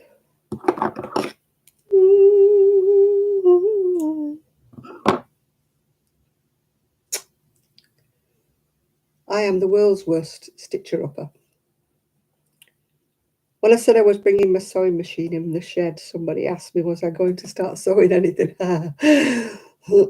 They don't know me. Now, Valu's on here. She's just sewn a lovely bag.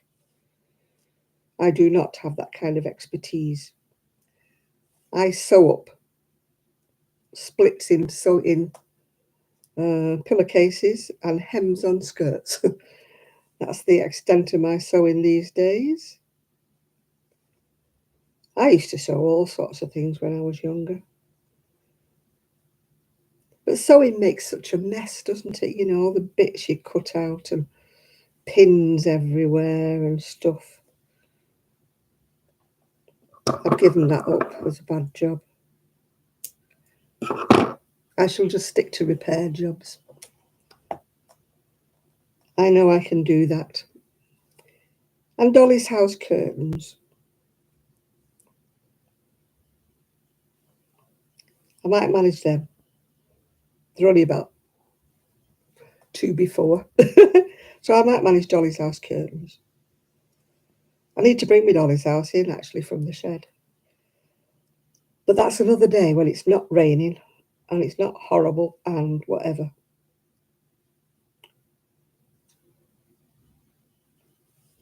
Wait when I get my trousers and you see my jazzy trousers. Woohoo! I think I ordered purple, can't remember. They either have reindeer on them or elephants, I can't remember.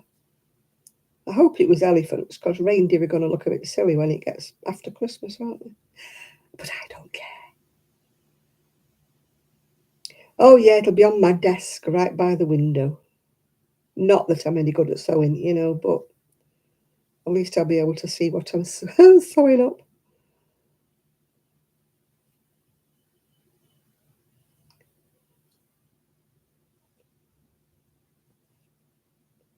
Right, that's that.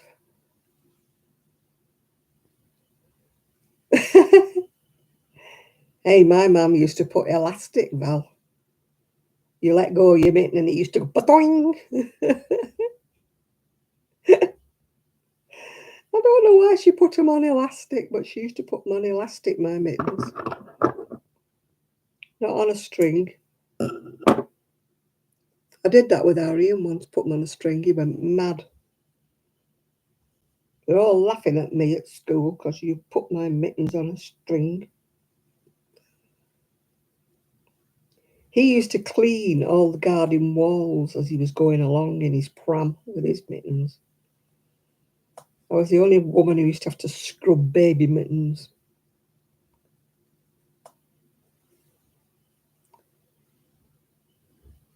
Or he would trail them along the pushchair wheels. My mum used to say, how come his mittens get so filthy? I said, well, tell him to stop dragging his hands on the wheels of his pushchair. That's how come they get that dirty. My aunt used to knit in mittens, and she always knitted 3 because she always knew we'd lose one. So she always knitted 3 mittens.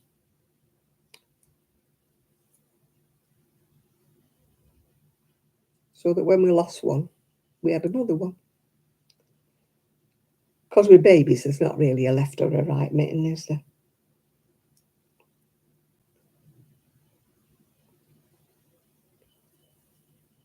I've got some lovely hand-dyed sock yarn I keep threatening to make myself some nice mittens with. But somehow or other I never get round to it. Such a shame to make socks with it when it's hand-dyed stuff. Because they go inside your shoes and nobody ever sees them, only you. I mean, I have got lots of pairs of socks that I've made with hand-dyed yarns.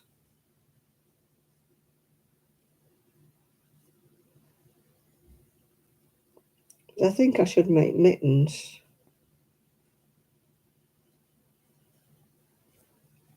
Well, I tried to watch a bit of that.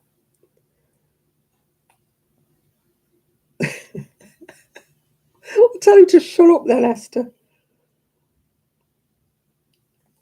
How come when guys talk to you, it's always something important? But when you talk to a guy, it's always what you're talking about. You're talking rubbish. I used to get that all the time. I used to come in from work and start telling my ex about something that had happened at work. And he used to say, what are you telling me that for? I don't know who you're talking about. And yet he'd come in from work and start telling me all sorts of things about people I didn't know anything about. And I was supposed to sit there and listen. And yet I was talking rubbish when I talked about people from my... I used to say, well, well, it'll be one of the girls I'd work with. I said, well, you know her. No, I don't. You've met her. No, I haven't. You have when you've been to the shop. You've seen her, have I? No, I don't know. Don't know her. Anyway, I'm not interested, he used to say. I come to the conclusion he was never interested in anything I did or said. So, hey, nobody talks to me here, Esther, so you're all right. I'm Billy No Mates. I talk to the dog half the time. At least you get good answers off the dog.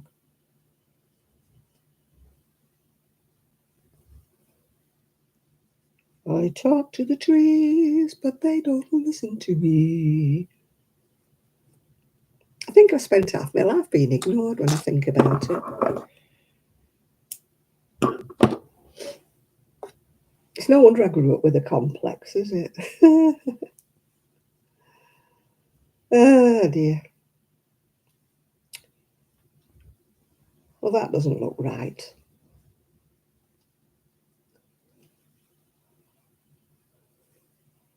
That doesn't look right. That is not big enough for the back of a neck. Anyway, I shall adjust it at a later date. I shall just carry on doing my waist bit. This is the trouble when you're not doing the pattern to the pattern. It never works out properly. You always have to do jiggery pokery, and this is what annoys me. I should stick to English, but I wish some English designers would make more clothes. Then I could follow them.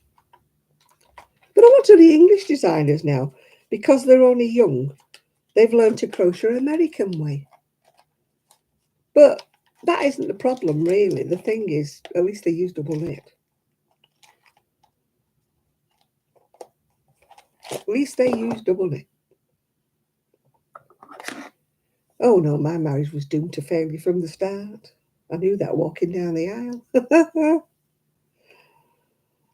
I was walking down the aisle thinking, what are you doing this for? It wasn't the happiest day of my life, that's for sure.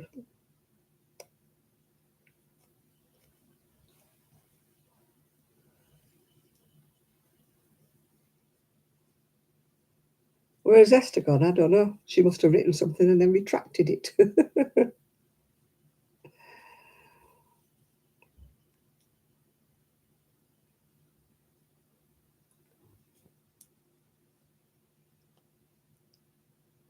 Where has Esther gone, boy? Where has Esther gone?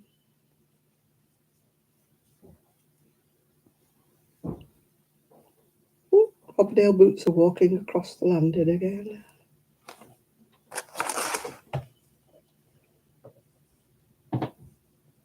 Oh, my husband never took. Oh,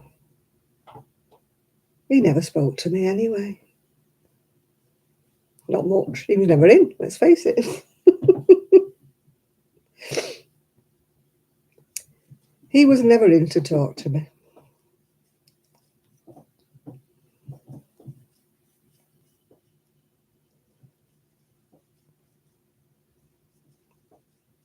He used to moan.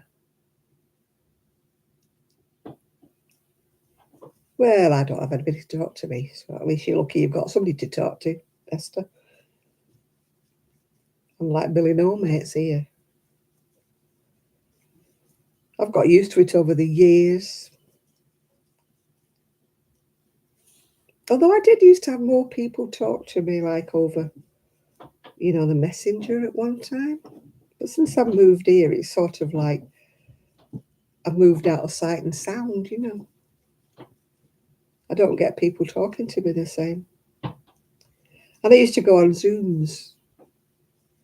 Well, not Zoom. It wasn't exactly Zoom. It was, what was it called? That Google thing where you used to talk to people. I used to go on that a couple of nights a week talking to people, but that's all stopped. People just drift away, don't they, I suppose, yeah. And I don't know how to do a Zoom, how to start one off. I can only join one, I can't start one. People have said, why don't I do a Zoom on a Saturday night? And I said, if I have 35 people in the channel, I cannot have 35 people talking to me all at once. I couldn't cope. And you can't just say, all right, you, and you can stay and all the others have to go. You can't do that, can you?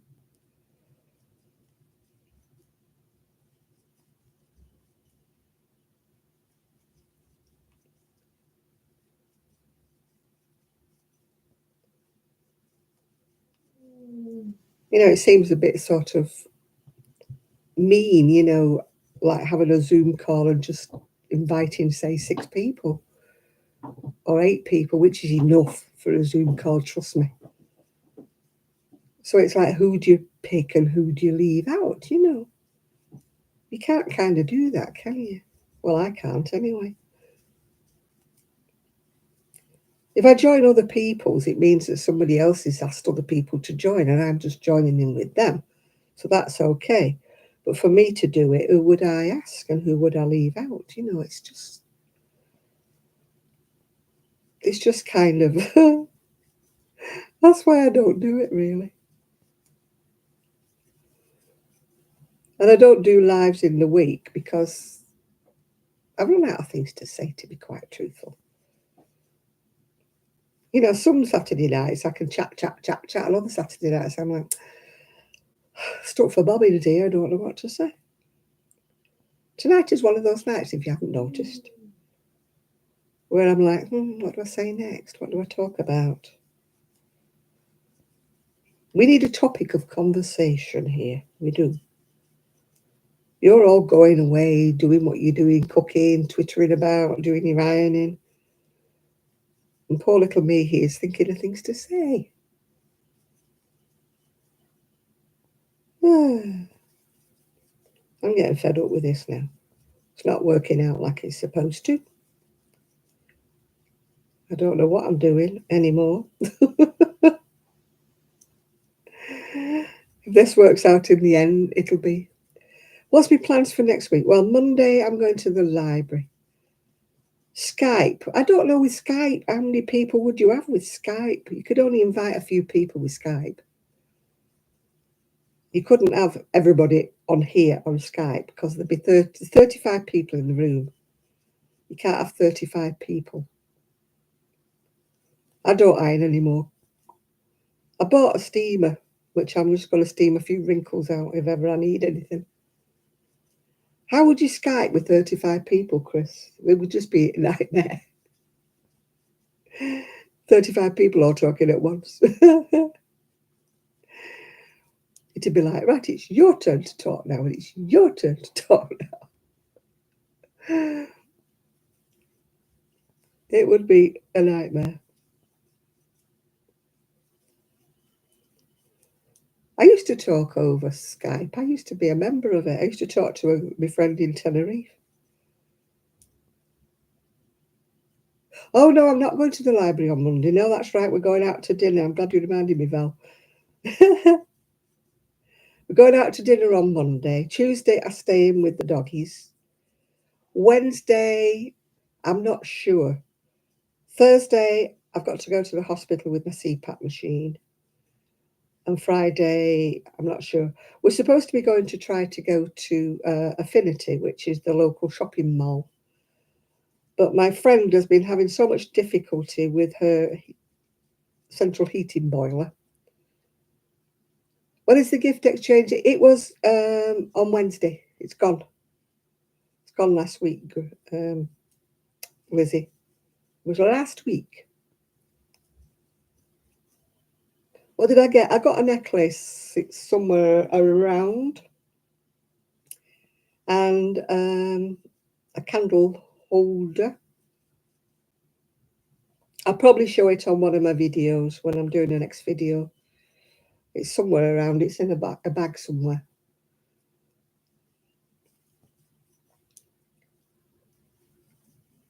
Yeah, we have a rule that we don't spend too much like on each gift.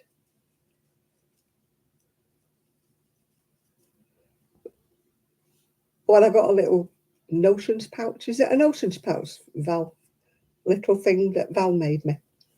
With a little, I'll show them you all when I make a video. Yes, she did. Yes, she did. I gave her a crochet hook case thing and a shawl, of Irish shawl that I'd made in cotton. Well, cotton mix it was actually.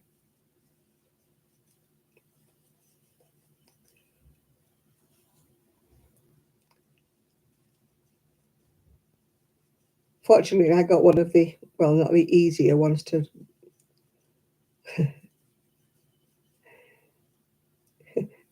Did you hear what Hillary said? Wasn't that the one you made here? Yes, Hillary, do you have to draw a line to it? Yes, I did.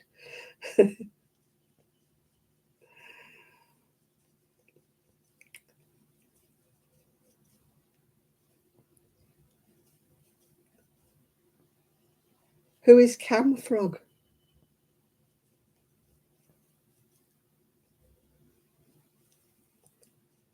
I don't know Cam Frog.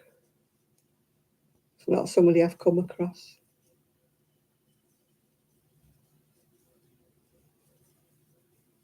I'm loving the stuff that lady in England has been making. She's called Crochet with a Cuppa, or Crochet and a Cuppa. She's English. British, I should say. English, I'll say English. She's English. She makes just my kind of crochet, all brightly coloured and jazzy. And she makes things to wear, which is just me all over. She's made a gorgeous Baker Boy cap. I'm going to make one.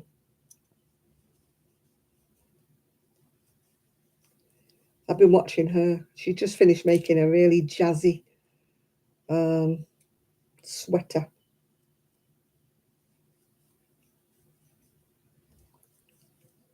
I don't know Cam Frog. Who's Cam Frog?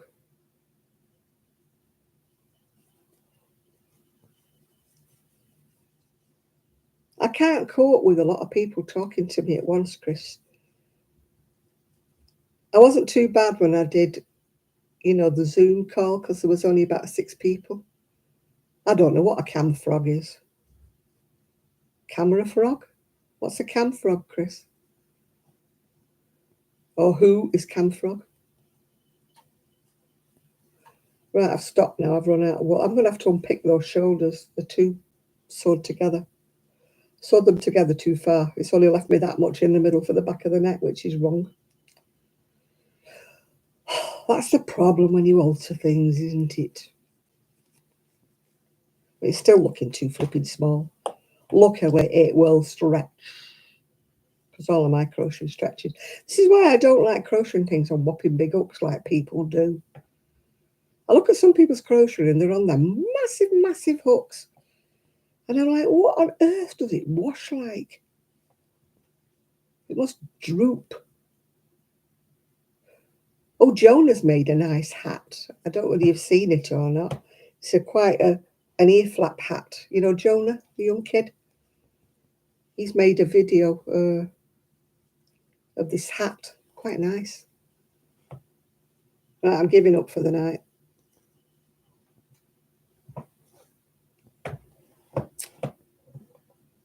Yeah, he has actually made a nice hat. If I can find him.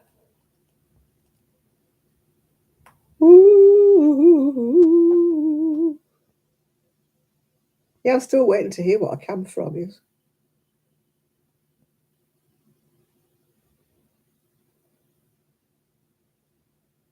Cam frog. Is that what she's called? Why is she called cam frog?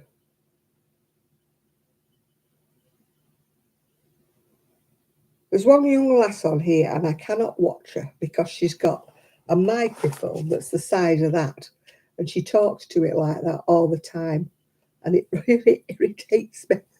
Can't tell you why it irritates me, but it does.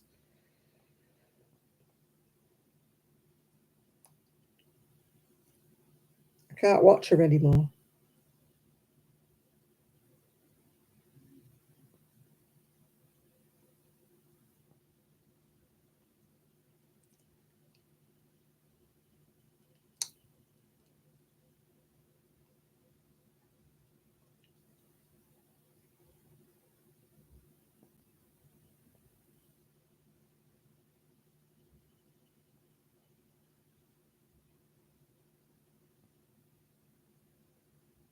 A camera live system like school, it's too complicated. You know what I'm like, Chris?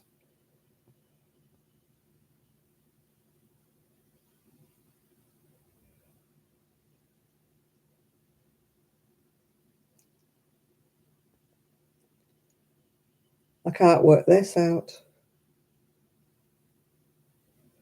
Where's her hat gone?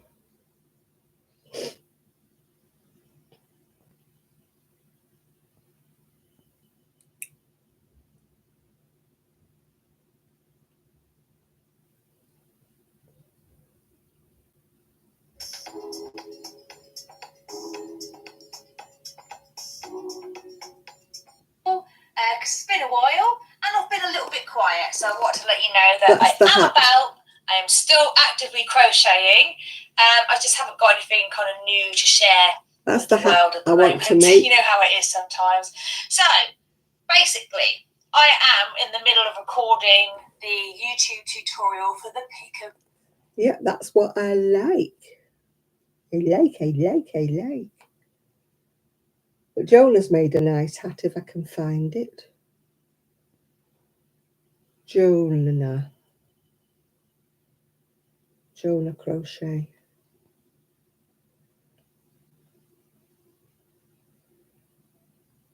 That one there, you can see it, an ear flap hat.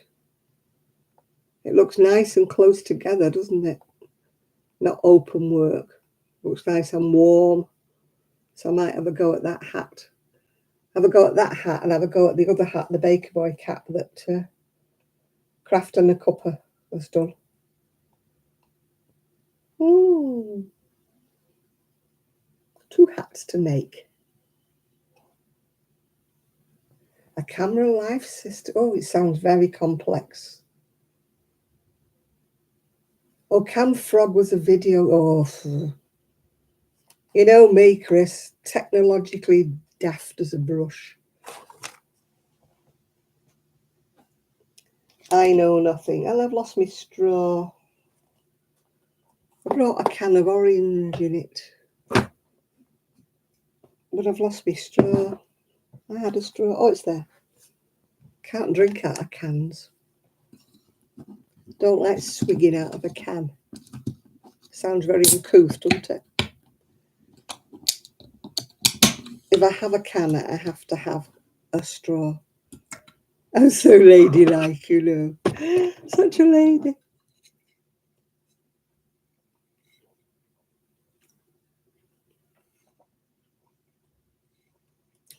I can't work Skype and I can't work Zoom, so I've got no chance with Cam Frog, have I?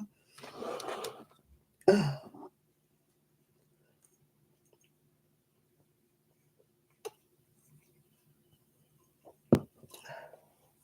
I must admit, the Zoom call that I've been on, they've all been very ladylike. They've all like not talked over each other, and they've all like waited for somebody to like speak first or speak next or something like that.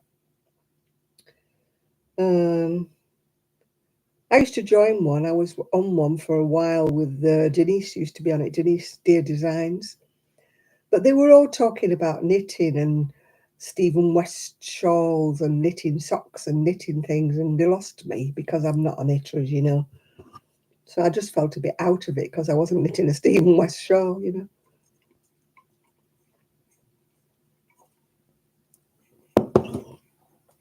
You know me, I crochet. I do knit, but not very often. As for knitting a shawl, you see, I can't knit on them worms, you know. To knit a shawl, you'd have to go on a circular needle, even though you were knitting backwards and forwards. And I can't knit down here. I can't knit without something under my arm, so I'd never be able to do a shawl. Unless it went side to side or something like that.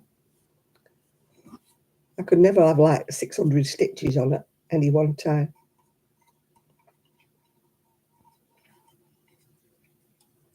A girl at Knit Club's just done a beautiful, beautiful, like a square shawl with like a lace edging around it. Gorgeous. It's like a very, very fine wool. I should have took a photograph of it. Very fine wool, very fine knitting needles. Oh, beautiful. I would never have the patience for anything like that.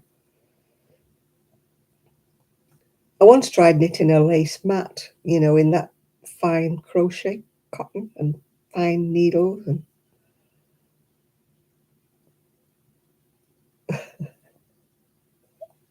you've got a friend who came in and talked to you.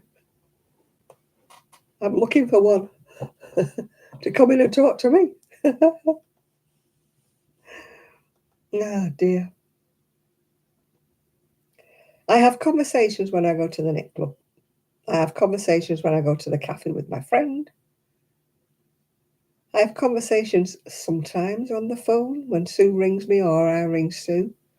I sometimes have conversations with my niece when she phoned me or I phoned her.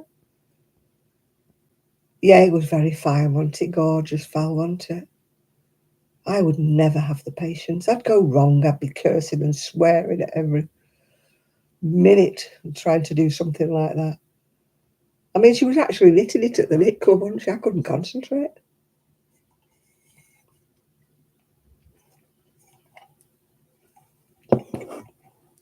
That's why I only ever bring plain things, you know.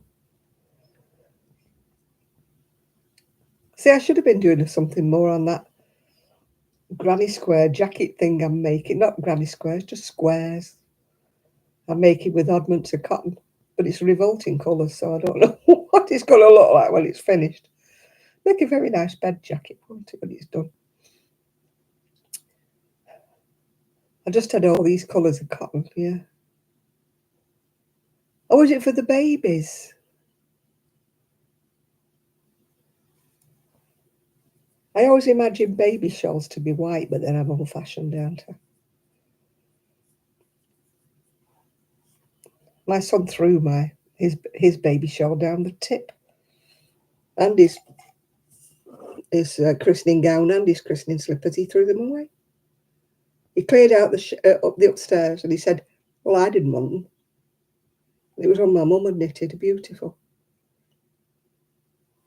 It was a fine shawl all done in a circle. It was gorgeous. Not quite as fine as the one that Lindsay had done, but it was beautiful, and I treasured it, and he threw it away. I could have given that to somebody.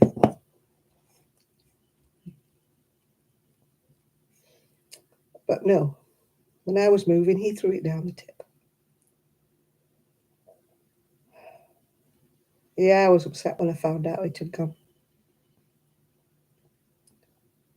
He said, well, I didn't want it, and you said you didn't want things in the loft. I thought he would have showed me things in the loft before he threw them. But no, he didn't. He just cleared all the loft out and threw it all down the tip. Show you my nativity went. He said, you don't want these Christmas decorations, do you? And I went, no, thinking they were baubles, you know, forgetting that my nativity was in the box with, which I'd had from being 5 years old.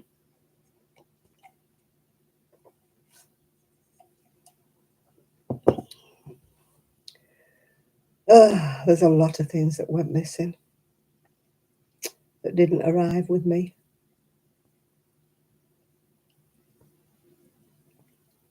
No, it was mine. I've had to buy a new nativity. It's not the same as the one you've had from being a child.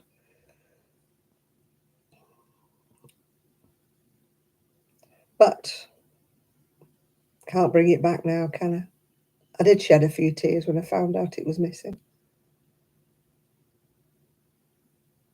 By the time I remembered it was in the box with the Christmas decorations, he'd already gone to the tip and thrown it all. And then when I said, what happened to your shawl? And he said, oh, I've thrown that away. You know, some baby that had nothing could have wanted that christening robe and that christening shawl, but he didn't value it, so he just threw it.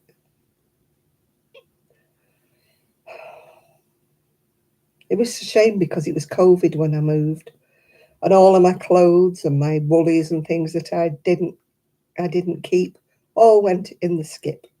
I didn't even go to the charity shops because the charity shops were closed and they didn't want any stuff given to them.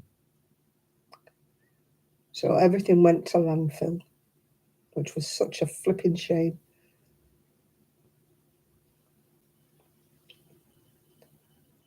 Still, one of them things, isn't it?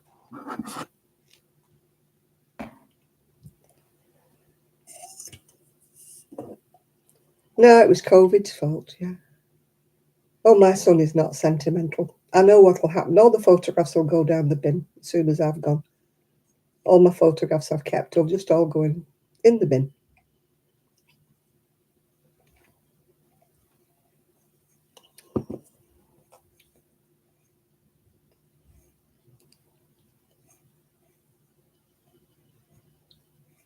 He's not interested in anything.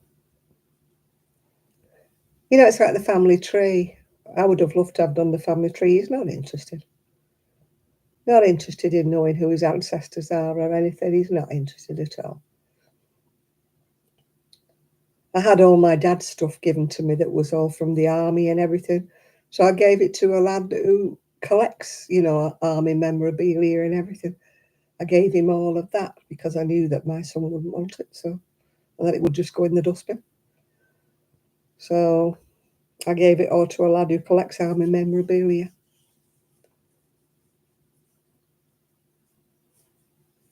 So that's where all my dad's stuff went. Well, I wasn't having it thrown away. I know the photographs will get thrown away. I mean, what I did was I did a Butterworth family tree. What money? I ain't got any money. It's all gone. What I did with the family, I did the Butterworth family tree. I did it as a private group on Facebook. And I said to the family, if you want any of these photographs, please tell me and I will send them to you. Anyway, a few members of the family wanted photographs that I had of their fathers, mothers, whatever. So I sent them all to them, got rid of them because I said, I don't want to keep them. I'm going to do the same with the Buckley family tree, which is my dad's side. I've got loads and loads of photographs of my grandma and granddad and everybody. So I'm going to do the same thing on Facebook and ask any of the Buckley family if they want any of the photographs, they can have them because I'll send them to them.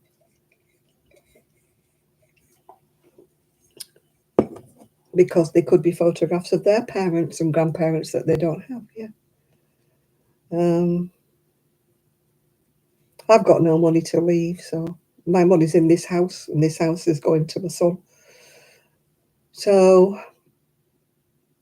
apart from that, I've got no money to leave. They've had it all. It's all gone. All gone. Unless I win the lottery, of course, which, you know, they said I was going to be a millionaire 5 years ago. It never happened, so fat chance. I mean, they have done the lottery tonight, but they haven't let me know. I haven't had a memo. Let's have a look if I've got any. 2 unread inbox messages.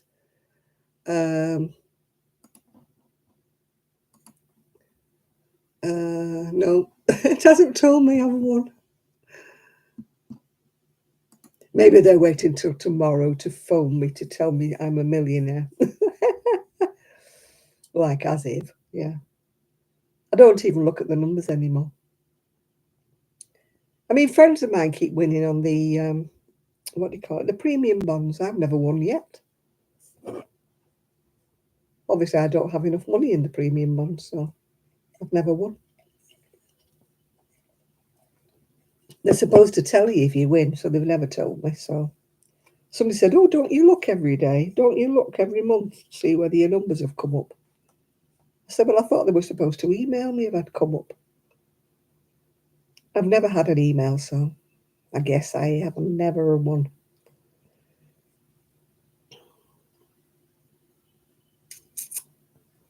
I'm the kind of person, you know, you buy raffle tickets and the people either side of my numbers win. But the bunch of numbers that I buy never win. You know? The ones in front of me and the ones behind me win. Some people win 2 and 3 prizes. I don't win any. I might as well just throw mine in the bin when I've paid for them. And just give them a donation and I'm done with it.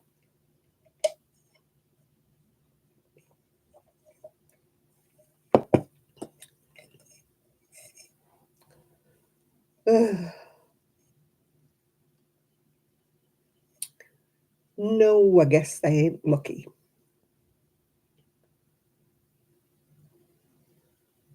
When I used to do like the brand tub, you know, where everybody gets a prize, you put your hand in the brand tub and you get something out. I used to get the rubbish thing, you know, it cost about 2p. A bit of plastic or something. I used to get that. Other people would be pulling things out. Oh, look at this. No. I used to get the tap prize, you know, the prize they put in for a laugh, you know, the joke prize. I get them. I mean, I don't play bingo. I hate the game. But on odd occasions, when we used to go out on a Saturday night, when I was with my other fiance before I married my husband, we used to go to this club and they used to do about 4 or 5 games in the middle, in the interval between the turns, you know, the artistes. The only thing we did win, because we used to share everything, we did win one week. It was like a bottle of champagne. Honestly, it was like soap. It was like bubble bath. It was supposed to be champagne. That was the only thing. I didn't win it. We won it as a table because we decided that we would share anything we won. We won this bottle of shampoo, I think it was, not champagne. It was absolutely vile. Still, I did win. Or we did win. Yeah. No, I never did. Every time I went to a raffle, everywhere. Did we have holiday? No, we just went out for a meal when I was at the job centre. We didn't do Secret Santa or anything because there was 40 odd of us worked there, so we didn't do the Secret Santa. There's too many of us.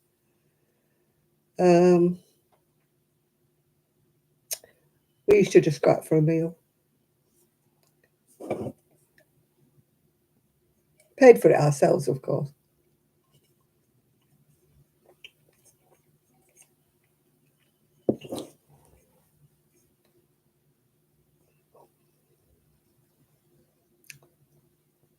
Remember one Christmas we went on a pub crawl. Do I miss working there? No. Not in the slightest. It was a job. It was not anything I liked doing. Don't miss it at all. I miss the shop. I miss working in the shop. Miss the wool shop. Miss the people who used to call in.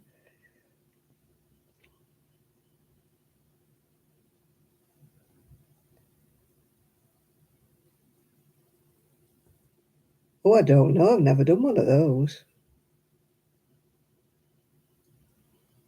No, I've never done one of those. No, no.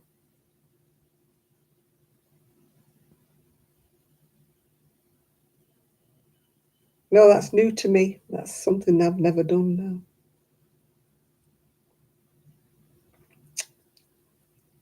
We used to play cards for buttons or cards for matches, but I could never win them. I cannot remember card games. They can teach me a card game and I get the hang of it. And then the week after when we say we'll play that game again, and I've forgotten it. I can't remember it.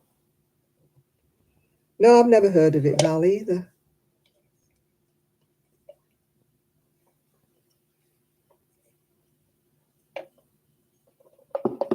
We used to have what they call Wakes Club, because we used to have Royton Wakes and Oldham Wakes. It used to come from when the cotton mills, you didn't take your holidays when you wanted with the cotton mills.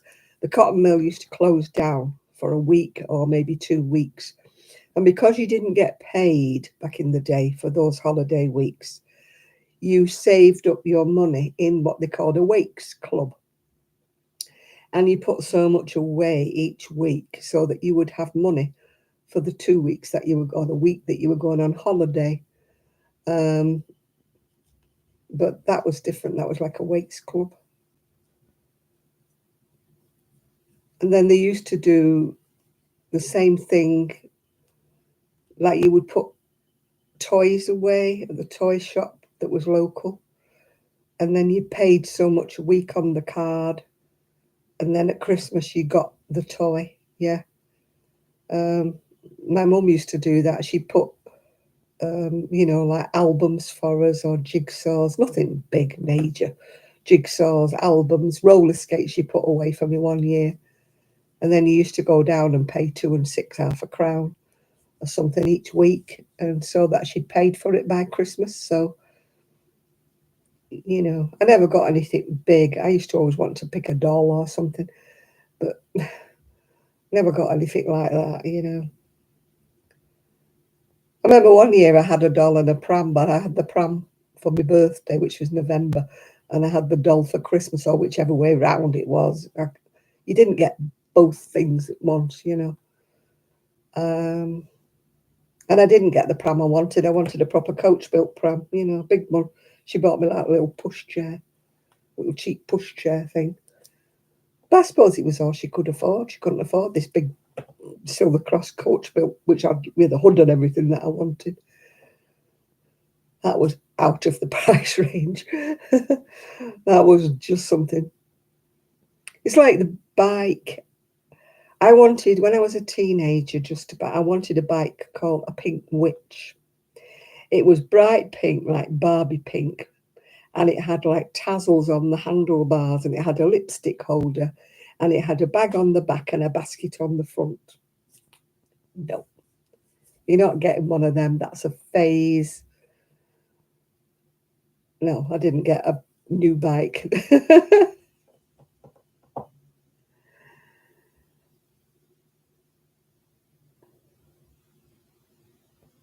Oh gosh, no, we never had anything like that. No, nothing like that. We just had Wakes clubs where you saved up in it, or there was Christmas clubs, weren't there, where you used to, long before this park hamper stuff started, you used to have the Christmas clubs where you used to put money away. Like you say, you had to trust the person who was looking after it. Many and many a time they used to abscond with the money, and you were left with nothing.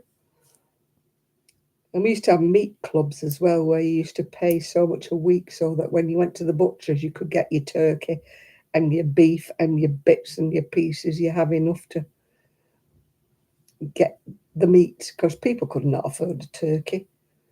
You had to save up for things like that back in the day. I mean, now people laugh. They say they're hard done by, they're this. They never had to save like 2 bob a week, did they, to save up for things, yeah. No, I don't know. Never heard of that. No, never heard of that. Mustn't be a mustn't have happened in my neck of the woods. No, we used to just put money on. You put money in the toy shop on one side. You put money at the butcher's on one side. You had a card, where they wrote it down when you paid 2 bob, 2 bob, 10 bob, or whatever. And you used to put a little rubber stamp on it so you couldn't cheat, like rubber stamp it, sign it with their initials. And they also used to write it in a big ledger, so that they could double check that you hadn't like put an extra 2 bob on that you hadn't paid, if you know what I mean. Yeah, we used to do all that. And then we used to have a co-op number. And every time you bought anything at the co-op, they used to put your number down on a thing. And then at the end of the year, they used to tot it all up. And they used to call it the divvy. It was a dividend. You would get maybe a penny in the pound or something daft like that. But, you used to queue up for your divvy. Oh, that made your day when you went and got your divvy, and you used to get about £5 back or something. Oh, that used to make your day, that. Have you got your divvy? How much divvy did you get? It was the co-op's way of making you be loyal. Like if you bought furniture from the co-op, obviously you'll get more points, so you get more money back. It was like kind of a scheme, a bonus scheme. I mean, nowadays I think you have a card, don't you? Like for these shops, you have where they give you bonuses. If you have a card for Marks and Spencer, you have a card for the co-op. I used to have a card for Tesco's, and every now and again they'd send you £10 voucher, to go and spend on groceries and stuff. Yeah. Oh yeah, I went around everywhere. Yeah, they used to queue up at the co-op. I would hate to have been the girl in the cashier's office paying all the divvy out. They used to give it in little pay packets, your divvy. And my mum used to say, go and queue, and I'll come and join you in a bit. And I'd be stood there, because they wouldn't give it to a child, obviously. I used to be stood there in the queue thinking, I wish my mum would hurry up, I'm getting near the front, And then just before I got to the front, she'd come chugging up. And they're going, hey, Lucy, there's a queue. And she's going, yeah, my little girl's here. She's keeping me place in the queue. Nearly got lynched. And I'm like, Mum, don't make me go and stand in the queue. Don't make me stand. Everybody shouts.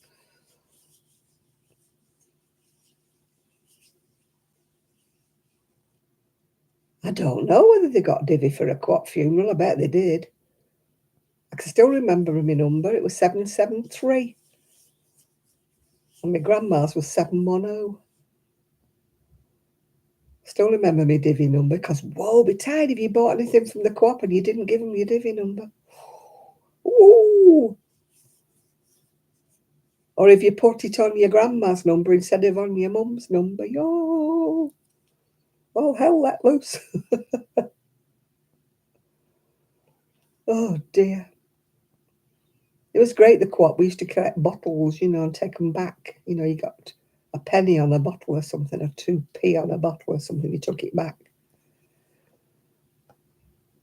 You used to go around saying, have you got any bottles? To the neighbours, have you got any bottles we can take back? And if you were lucky, some old dear would take pity on you and give you a bottle. So you go and you spend your penny or whatever it was, get some sweets. Those were the days. Kids today wouldn't do that. They wouldn't do that. It's gimme, innit? I want 10 bob, I want a pound.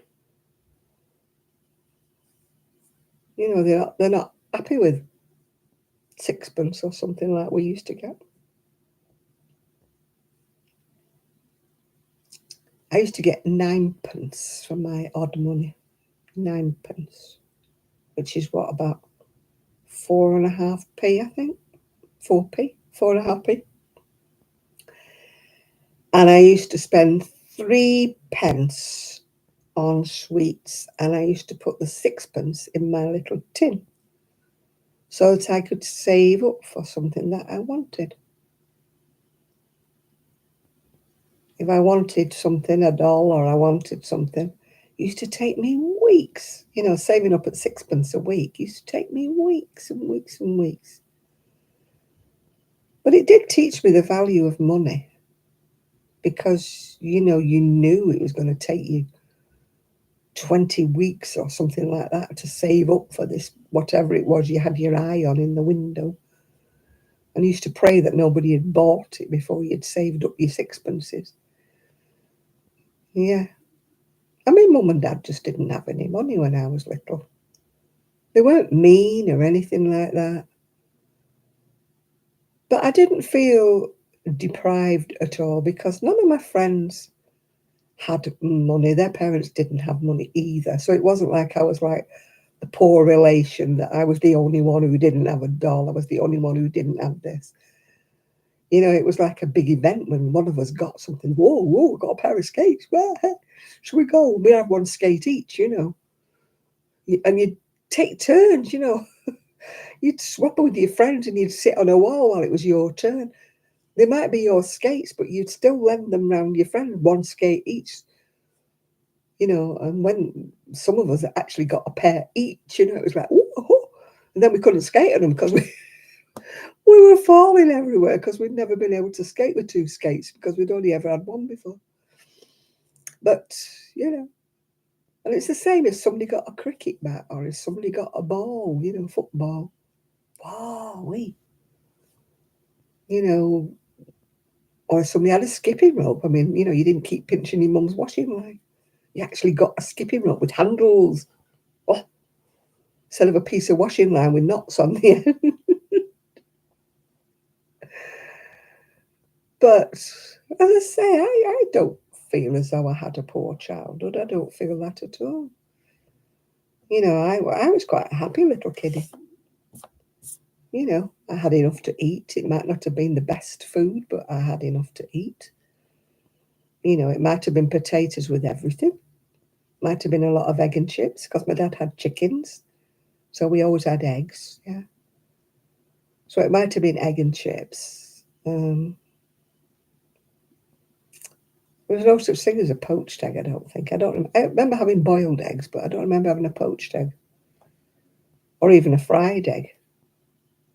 And I don't really remember having any bacon when I was little. My parents might have had bacon, but I don't think I ever did. You got a piece of fried bread sometimes with tomato sauce on it, yeah. But as I say, somebody put on Facebook, did you ever have bananas on a bread? And I'm like, I had everything on a bread. You know, we had apples on a bread. We had bananas on a bread. We had sultanas on a bread. Crisps on a bread. Anything to fill you up when you was a kid. Yeah. Oh, a crisp sandwich was a big treat when I was a kid. Yeah. You never got a full bag. You had to share it with your brother. Yeah, bacon was probably on ration, although my dad was a butcher when he came out of the army. But I still don't remember having bacon. I can remember having a lot of ox tongue, because nobody wanted to buy the ox tongue. Yeah. It was always mince in our house. My mother was a dab ham with a bit of mince. You know, it'd be a hot pot, or it would be, I can't say meat and potato pie. It was more like potato and meat pie. Cheese and onion pie. My dad didn't like that, but he had to eat it because, you know. Yeah, everything was in a pie. Apple pie, rhubarb pie. Everything was in a pie. And she used to do a lot of sweet puddings as well. She could spread a little bit of mincemeat, you know, and onions and potatoes and make it into a sweet pudding. Great big rag pudding. Great big sweet pudding.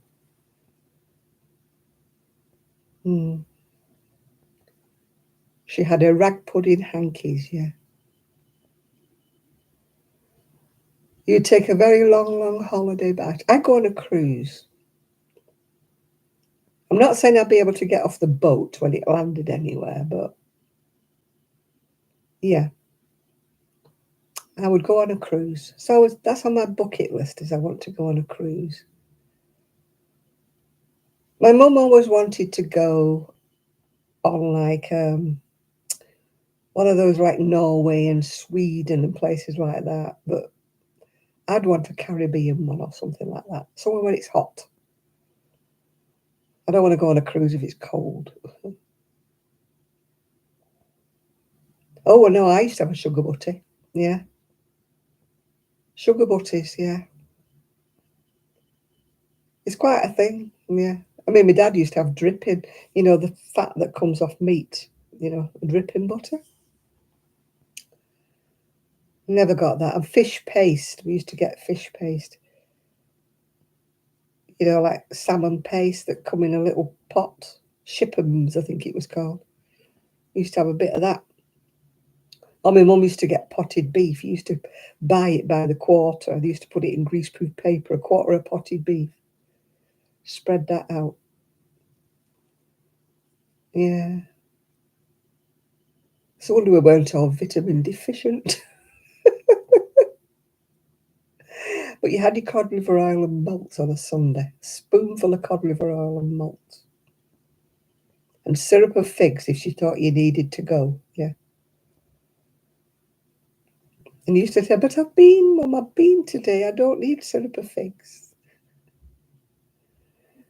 Yeah, it's making me hungry and I've not got anything.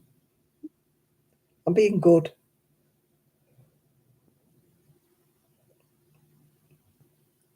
You love dripping.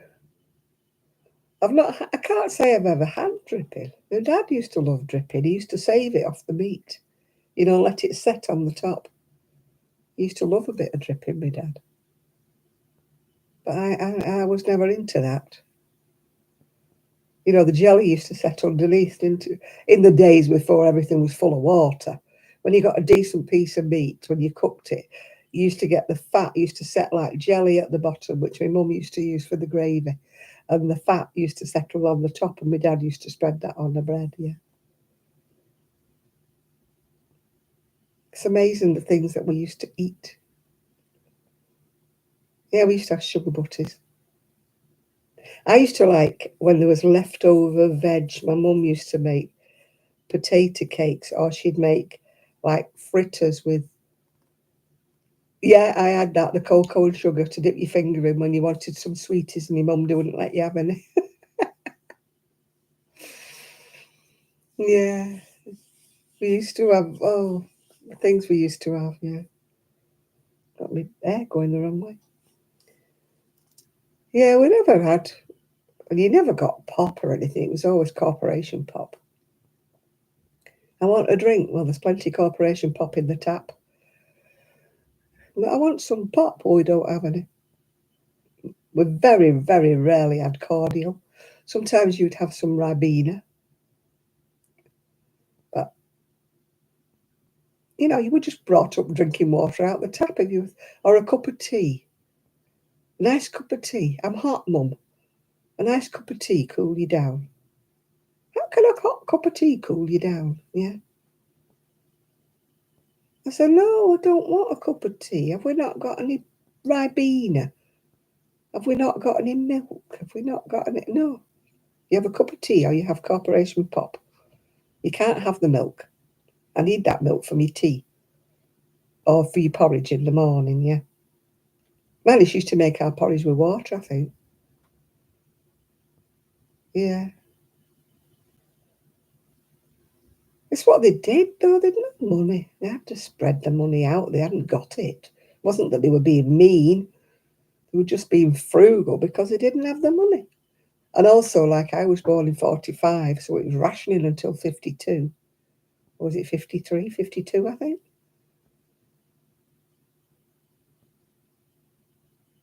I know, because I remember when it was, the Queen got married, didn't she, in 47, I think. They were talking about how she'd got her dress material, you know, whether it was on the coupons or something. As if the Queen would have to do, you know, coupons for a dress. Yeah, they used to make things out of parachute silk. You know, they used to make underwear, underskirts, and panties out of parachute silk. My aunt was a tailoress, but she spent most of the war just rejigging things. She never had any new material. She would just be altering clothes, like to fit. People would put weight on, people would lose weight, people have a hole in things. You know, she used to do some fantastic, like, embroidery. She used to do little arrows on things, yeah.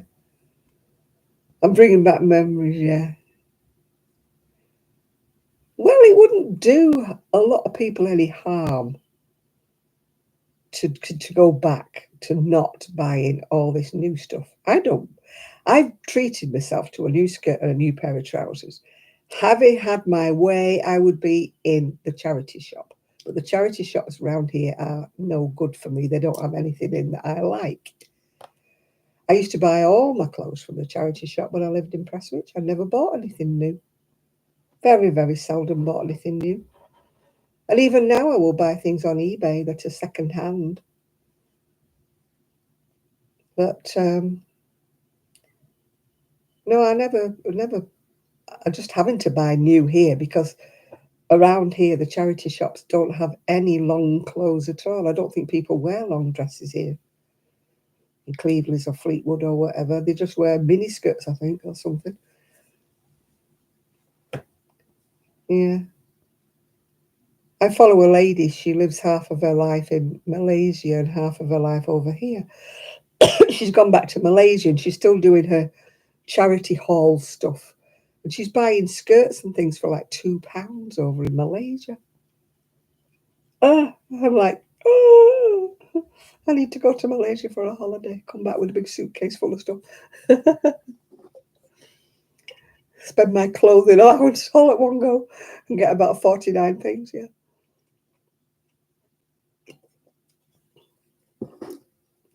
I mean, I begrudge having to pay for new stuff, but at least these skirts and that I buy, it's like a woolly material. It's not wool, but it's very fleecy, woolly.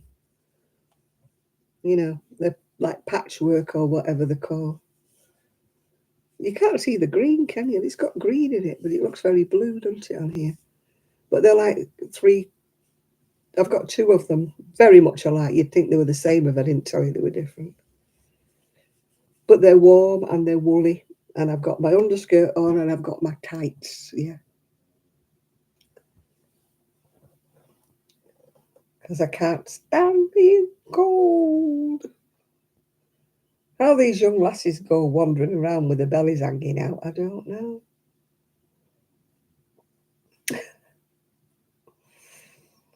One lady that I watched, she was out in Dubai, and she showed this girl. She was a big girl, and she had this sort of sleeveless thingy-majig crochet thing on where she was hanging out of and everything. And she said, oh, that's something I would, shouldn't be worn, like, And she got all these remarks like, you shouldn't be sizes, you shouldn't be this. She said, I wasn't remarking on her size. I was just remarking that it's like a Muslim country and, people cover up. And she was there with like everything hanging out, She said, that's what I was making the point of. She was wearing practically a see-through thing with a bikini thing underneath it. The fact that she was a huge lady was neither here nor there. But she got in a load of trouble. You shouldn't say things about people's size. And she said, I wasn't saying anything about her size. I was just pointing out she shouldn't be wearing that.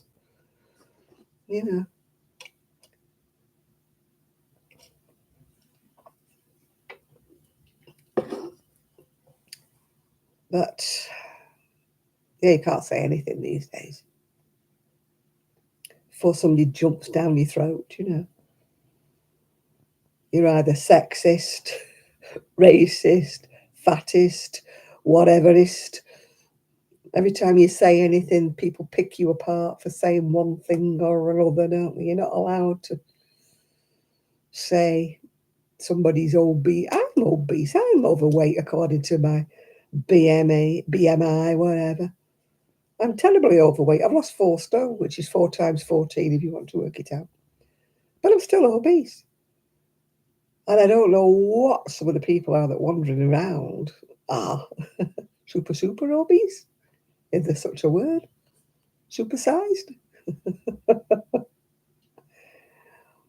You know, and I know my weight isn't doing me any good at all. I'm not pretending to be slim. I'm not one of these people who looks in the mirror and sees slim, because I don't. I look in the mirror and see fat. I said that to the doctor. I'm fat. I said, I know I'm fat. He said, you're not allowed to say that. You're not allowed to say, I'm not allowed to say that. I said, yeah, but I can say that. I said, I prefer the word fat to the word obese. I said, obese is a word I don't like.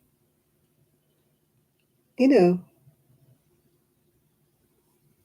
Yeah, it was the woman going in the lift. Yeah. No, I don't. I mean, why is it? Are you not allowed to say that girl could do with losing some weight? Oh, you're not allowed to say that. She could have glandular problems. No, she's just been in McDonald's and had about 16 beef burgers. That's why she's fat. But you got to say she's obese or a bit on the fluffy side. Fluffy side and not the same thing. Sorry. But yeah, she was in Dubai. Yeah. But what she was trying to point out was the woman shouldn't have been so barely dressed in Dubai, you know, where everybody covers up. You know, everybody wears long sleeves, everybody wears long top things and that. I mean, my friend's daughter's just spent a year out there in, you know, the United Arabs, and they don't like you showing flesh. You know, she was teaching over there, and she had to wear either long trousers, long sleeve shirts, or whatever. It's the way, it's their customs. So you don't walk around in half of a bikini top type of thing with everything hanging out, you know.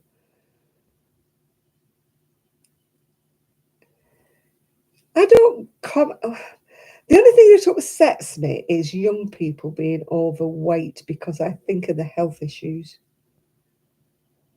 You know, I know it's a personal preference and I know about the fat, but it worries me the health implications when they're like in their 20s. And I'm like, they're not going to see 60. They're just going to have a heart attack or something. They're going to be dead before then.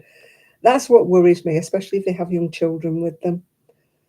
And I just worry about their future. Yeah. It is. Well, I mean, look how many kiddies are overweight, and you're not supposed to say anything. You're not supposed to say that the child's overweight. You're not supposed to say anything. And you worry so much about the health implications, about what it's doing to their bodies if they carry on being overweight. I mean, I'm overweight, and I know I'm overweight, and it's not doing me any good. I do need to lose a few more stone, a lot of pounds, which would make me better for walking. It would make me better for my back issues.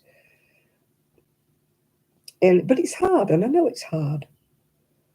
But that's what upsets me, is there are so many young mums around here who are really, really big.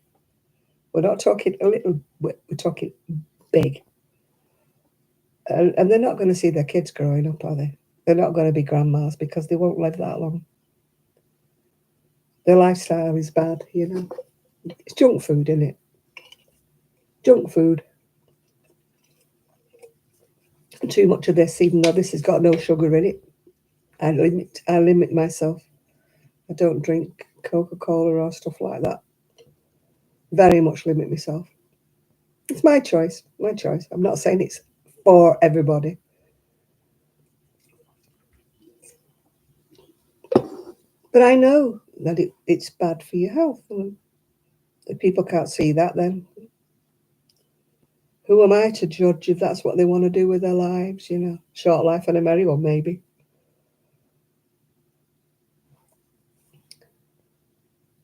But it's the way of the world.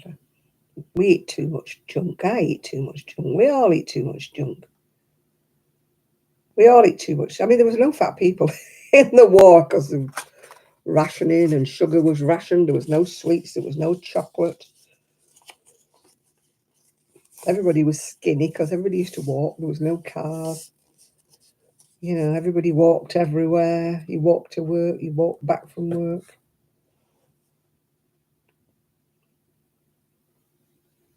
I would do a lot more walking if I could. That bugs me that I can't walk. I would like nothing better than to go for a walk. Hi, Lydia. I would love to go walking.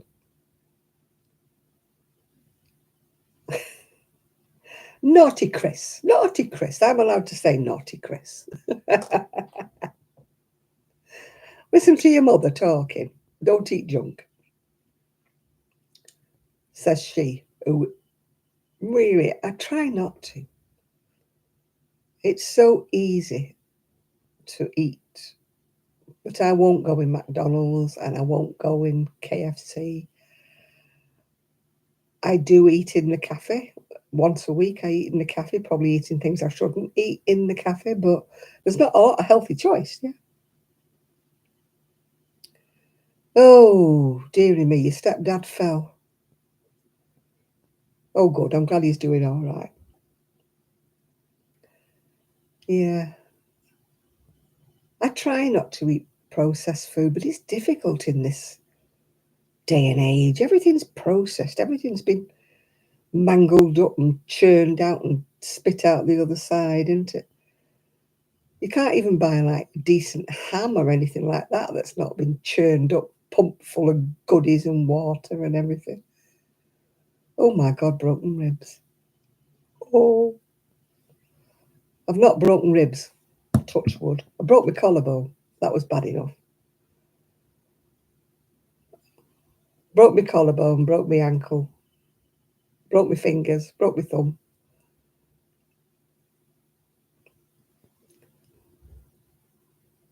I think my son's got the record in our house for breaking things. But ribs are bad, especially if they puncture your lung. Ooh. I watch a lot of accident and emergency programs, can't you tell?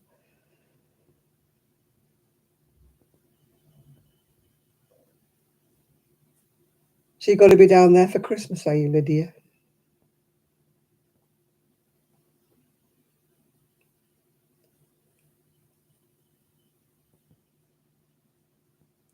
Yeah, I need to do some shopping for Christmas. Just some goodies. Hopefully not too much junk. Not too much junk, Chris, because I've worked so hard to get the weight off. I do not want to shove it all back on again, eating junk over Christmas. But I know I am going to get tempted by chocolate biscuits. That is my one weakness over Christmas. I like a good box of nice chocolate biscuits. I don't mean the rubbishy ones. I mean nice chocolate biscuits. I do like that. And I like a nice box of chocolates, although I'm going to try to resist buying them. Again, I don't mean cheap chocolates. I mean a good, nice box of chocolates. You know, Thornton's or Hotel Chocolat or something. Or somebody's bought over Hotel Chocolat.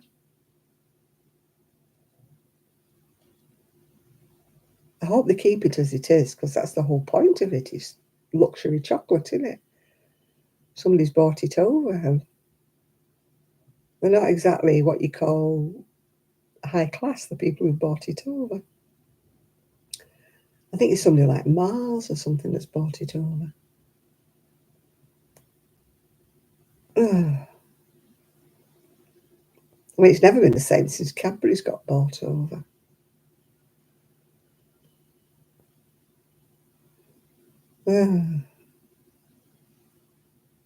It's the same with the Body Shop. I mean, the Body Shop was perfume, oils and stuff were gorgeous, and then it got sold over to somebody or other who didn't have the same ethics. They don't do the perfume, but they do musk So the one they do now in perfume oils. Before they used to do about 20 different scents of perfume oils at Body Shop. I used to love them all. You could get all different ones. You could get rose, you could get vanilla, you could get everything. But now they just do musk and that's it. And it's weak and watery. It's not like it used to be. It's watered down. Very expensive and not the same stuff.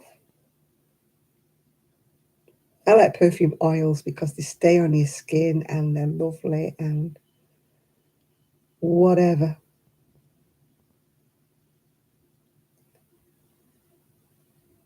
It's a good job you can work then, Lydia, otherwise you'd be out of work for a month.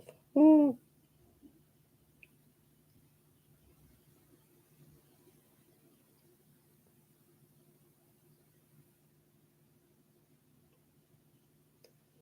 Yeah, Cadbury's, yeah. It was bought up by Kraft. It's not been the same. It doesn't taste the same anymore. I know as you get older, your taste buds alter and they don't taste the same. You know, your favourite things that you find in these vintage sweet shops and that, old-fashioned sweet shops and that, they don't taste the same.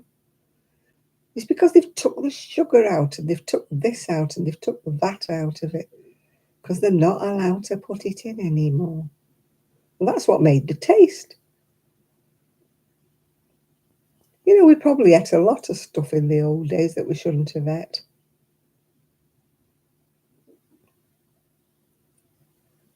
But we're all still here. Yeah. Those oldies will be around far longer than the young ones coming up will be.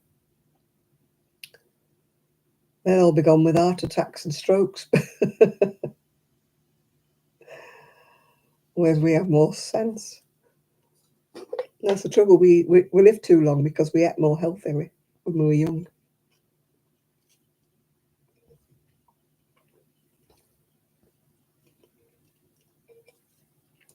Oh, surprise me, Lydia.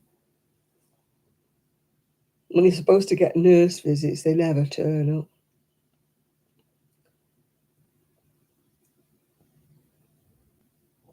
I know when I had my back operation, my spinal op, they said you need to go to the nurse, like, to see to your wound and your whatnot, because it was all down my back, full length of my back. I said, how am I supposed to do that? I said, I'm not allowed to drive. I said, how am I supposed to get up to see the district nurse? Oh, well, you know, we'll have to try to arrange a district nurse. I think she came once. And then I rang up and I said, well, I'm supposed to have my stitches out. Well, they were clips, actually. I'm supposed to have my clips out. How am I supposed to do that? Well, can you make up your way to the walk-in centre? I said, no. I said, I'm not walking yet. I said, I only had me up, like, 10 days ago or something. I said, and I can't drive. I said, how do you expect me to get up there? Well, can't your husband bring you? I said, I haven't got one. Well, how about your son? I said, he lives in Spain. I said, how am I supposed to get up there? I said, my niece works. I said, you're not open when she's home from work. I said, how am I supposed to get up there? And she said, oh, well, we'll have to try to get a district nurse out to get your clips taken out. Wow. Yeah, they won't come out to you. It was the same when I had my knee done.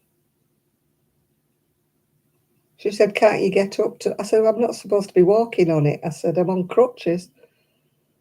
I said, I'll be having broken shoulders by the time I hobbled my way up. I said, I'm not getting a taxi. I said, they'll have to come down and take my clips out on my knee. Eventually they did. It's all, oh, can't you come up? Can't you do that? District nurses don't come out anymore. They don't do anything anymore.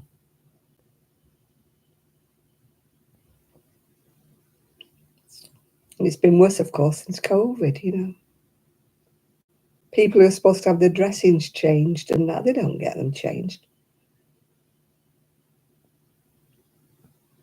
My friend had something wrong with her legs, and they were supposed to come and change her dressings every day because they were weeping, you know. And she'd go 2 and 3 days, and then they come and they say, oh, you know, it's a mess and all this. She said, yeah, I know, but nobody's been. I've rung up, but nobody's come. Oh, we'll send somebody out, Nobody ever came. And then when she finally got some, they were muttering and moaning about the state of her dressings. And she's like, well, I can't help it. You don't give me any more dressings. I can't do them myself. Yeah.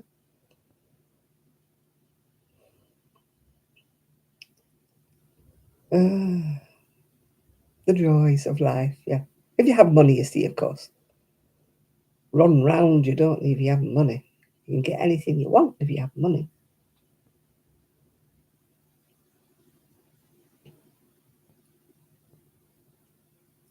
I mean, at one time when I had a good job, like my husband was working, we wanted to join Bupa. Till we discovered that anything that you have that's existing, they won't take on. So I already knew about my spine way back when. And I already knew about my knee and my hip. Oh no, they won't cover you for that. It's only for other things. So in other words, if you have a spinal operation, a knee operation, or a hip operation, the Bupa wouldn't cover you. So I said, no point me joining then. No point me joining. Anything that is existing that you've been to see a doctor about before you join Bupa, they won't do anything about it. Or you have to pay for the operation. So what was the point of joining Bupa? Oh, that was my phone going zzz, zzz. Don't know why it's going zzz, zzz at me. Nathan's been very quiet. I don't know where he is. Oh, a friend. She's interested in going to an event in Fleetwood. What's she interested in going to? Don't know because it's not telling me.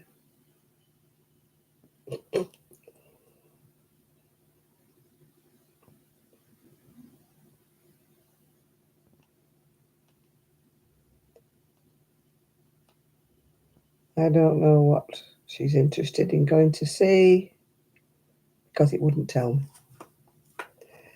Hi, Daniel. How are you? Hi, Juanita. Yes, I did finish the toddler sweater. Yeah, I finished that off.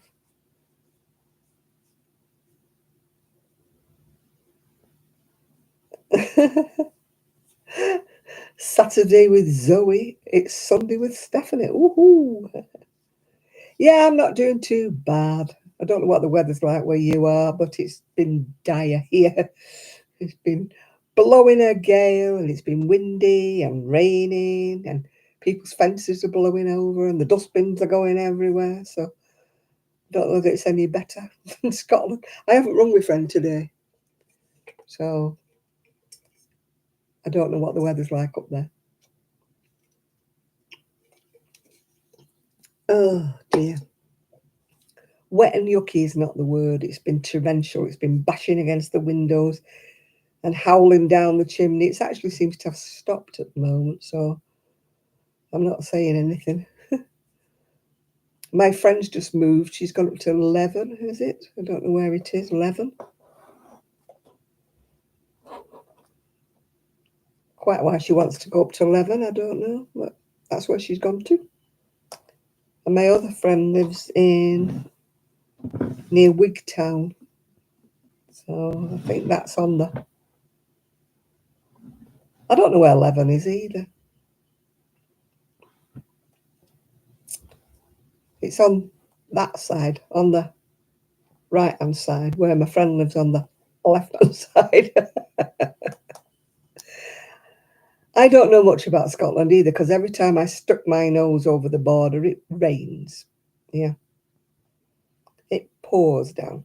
My mum and dad used to have a caravan near Loch Gilphead, which was near the Isle of Mull, where Paul McCartney used to live. He used to live on Mull.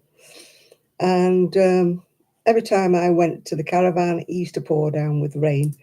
And the people who had caravans next to my mum, who lived in Glasgow, used to say, will you please tell us when your daughter is coming up? because we won't bother coming up for the weekend because she always brings the rain with her from Manchester, which I used to bring. So it used to pour down every time. And people are saying, oh, have you seen Loch Lomond? I said, yes, in the rain.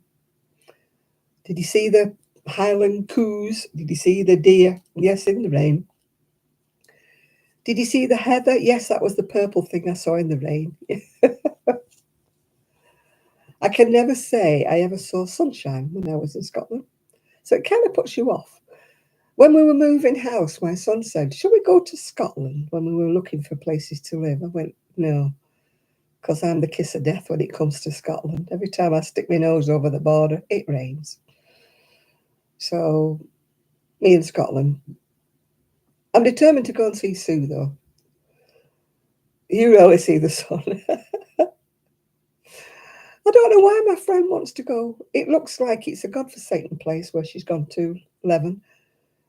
The beach looks like one of those windswept, barren places where you would not want to sunbathe, you know. It looks very, let's say, natural. And I'm like, why do you want to go there? Why? She goes, oh, I'm home. I feel at home here. Oh. Rain bathe, yeah. I sat in that caravan listening to the rain drumming on the roof. And it wasn't even a caravan site that had facilities, let's just say. It had a shop that opened now and again. And it had a cafe that opened now and again. And the shower block was miles down the road. You needed a bike to get to the shower block. Luckily, we had a toilet in the caravan. So we used to just make do with a little plastic bath. We used to have a wash down in. There was no way I was going in the rain to the shower block. No way in the world. We used to dash to the car and try and drive somewhere. I remember once we went to, where did we go to? It wasn't Arran. We went somewhere and it was gorgeous and the sun was shining and it was beautiful and everything. And as we got back to the caravan, it started raining and apparently it had rained all the day. So we must have been in a bad spot, yeah. I wonder what we went to see. We went someplace. I remember we had fish. Well, I had fish and chips and my husband decided he wanted a pie. And he was quite amazed because they threw the pie in the chip fat, in the frying fat to warm the pie. And it came out like dripping with fat. I was all right because I had a fish. So mine was okay. It was a bit greasy though, I must admit. Yeah. But I've never heard of that before, where they throw the pie in the chip pan. Oh dear. That must be a Scottish thing. I don't know. It was nice there though, I can remember. I don't know if it was called Arran or where it was called.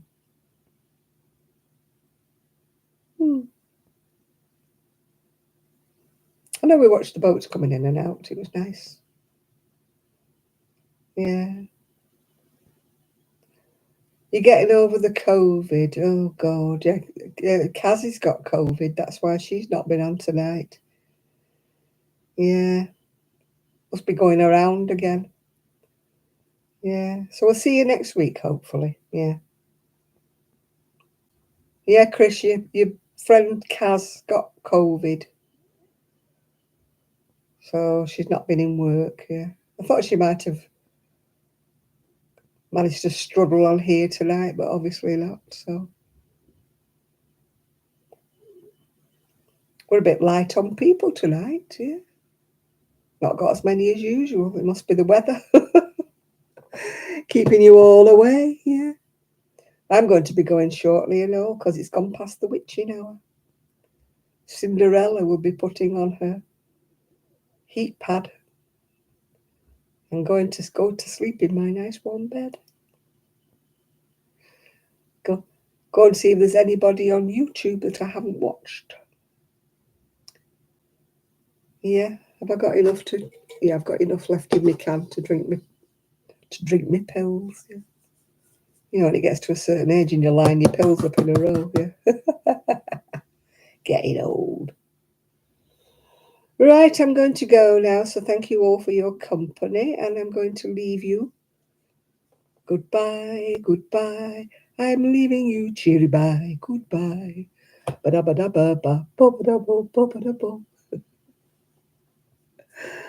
You're not feeling well, Denise. Well, none of us good. I wasn't well all week. Sweet dreams, yeah, I hope so. Yeah, I don't want any nightmares. I've had some weird dreams lately. I won't say nightmares, but they've not been good ones. I don't want any more of them. You know, chasing dreams, running dreams, people after your dreams, them kind of dreams are weird. Losing your purse dreams, people stealing your purse dreams, you know, those kind of dreams I've had lately. Can't exactly call them nightmares, but they've not been pleasant. You know, you wake up and you think, oh my God, where's my purse? Where's my purse? My purse been stolen. Not that there's any money in it, but there's your cards and stuff. So I don't want any more of them dreams. You know, when you go on holiday and you get lost, that kind of dream. Yeah, I've had a lot of them lately. Don't know what the meaning of dreams is. You have dreams about your purse, do you? Yeah. I always have dreams that people... I mean, it's not like I've got loads of money in my purse. I don't carry money. Maybe carry a tenner or something. But, you know, I don't really have loads of money in my purse. But I dream somebody's stolen my handbag or stolen my purse. Or maybe it's, you know, you're worried about finances or you're worried about things. I don't know. I don't know what it is. Yeah. Or I dream I'm being chased. I mean, I can't run. So why I dream I'm being chased, I do not know. But I dream I'm being chased and I'm trying to hide from people, you know. Don't know where that comes from.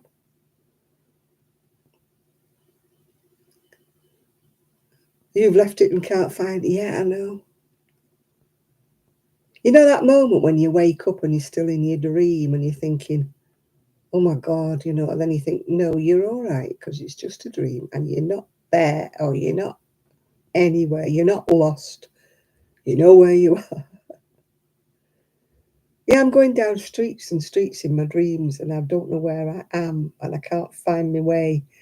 And there's never anybody to ask and I'm just going all over the place looking for a familiar street so I will know where I am. And luckily I usually wake up and then I think, I know where I am, I'm in bed. I'm not lost at all. There must be a reasoning for your dreams, mustn't there? It's all to do with anxiety. That's what they always say, isn't it? It's anxiety. I don't really feel anxiety when I'm awake. Maybe I do have anxiety and I don't really recognise it. But, oh, you've always left your purse in around. No, mine's always been stolen out my bag. I look in my bag and my purse is not there. You know, or I dream I'm away on holiday. I don't have a passport, but I dream I'm on holiday and somebody steals my passport and I'm stuck and I don't know where I am and I'm in a strange town and I don't know where I'm going and I can't speak the language, you know. Dreams like that I get, yeah. They're not nightmares as such, you know. They're not like somebody's coming at me with an axe or something like that. Although maybe tonight I might dream about that now. But, yeah. My dreams are always feasible, if you know what I mean. They're not weird dreams that would never ever happen to you. They're always dreams that could happen, and that's what's more scary things, you know.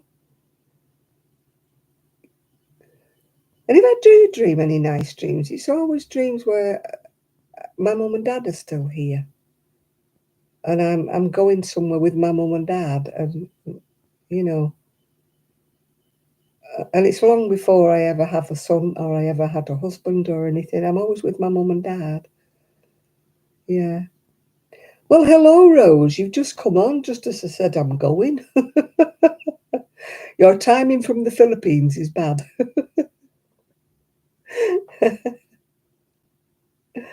I suppose you're on a different time scale than us, aren't you, really? Yeah, I do watch your videos. You've done some lovely hats, Rose, yeah? She does some lovely character hats, if you ever watch Rose's videos. She makes mouse hats and frog hats and all kinds of hats, yeah? And she's been making puffins, is it, or penguins you've been making? Puffins, yeah? Well, it's telling me my computer's going to sleep, so that must be telling me something, yeah? Right, I'm going to love you all and leave you all, and thank you very much for your company. You just woke up and I'm just going to bed. I'm sure I'll watch your video, Rose, yeah? So bye for now, and I'll see you all very soon. Hopefully I'll make a video and show you what I did get for my Secret Santa prize, present, whatever. I'll speak to you all very soon. Bye for now.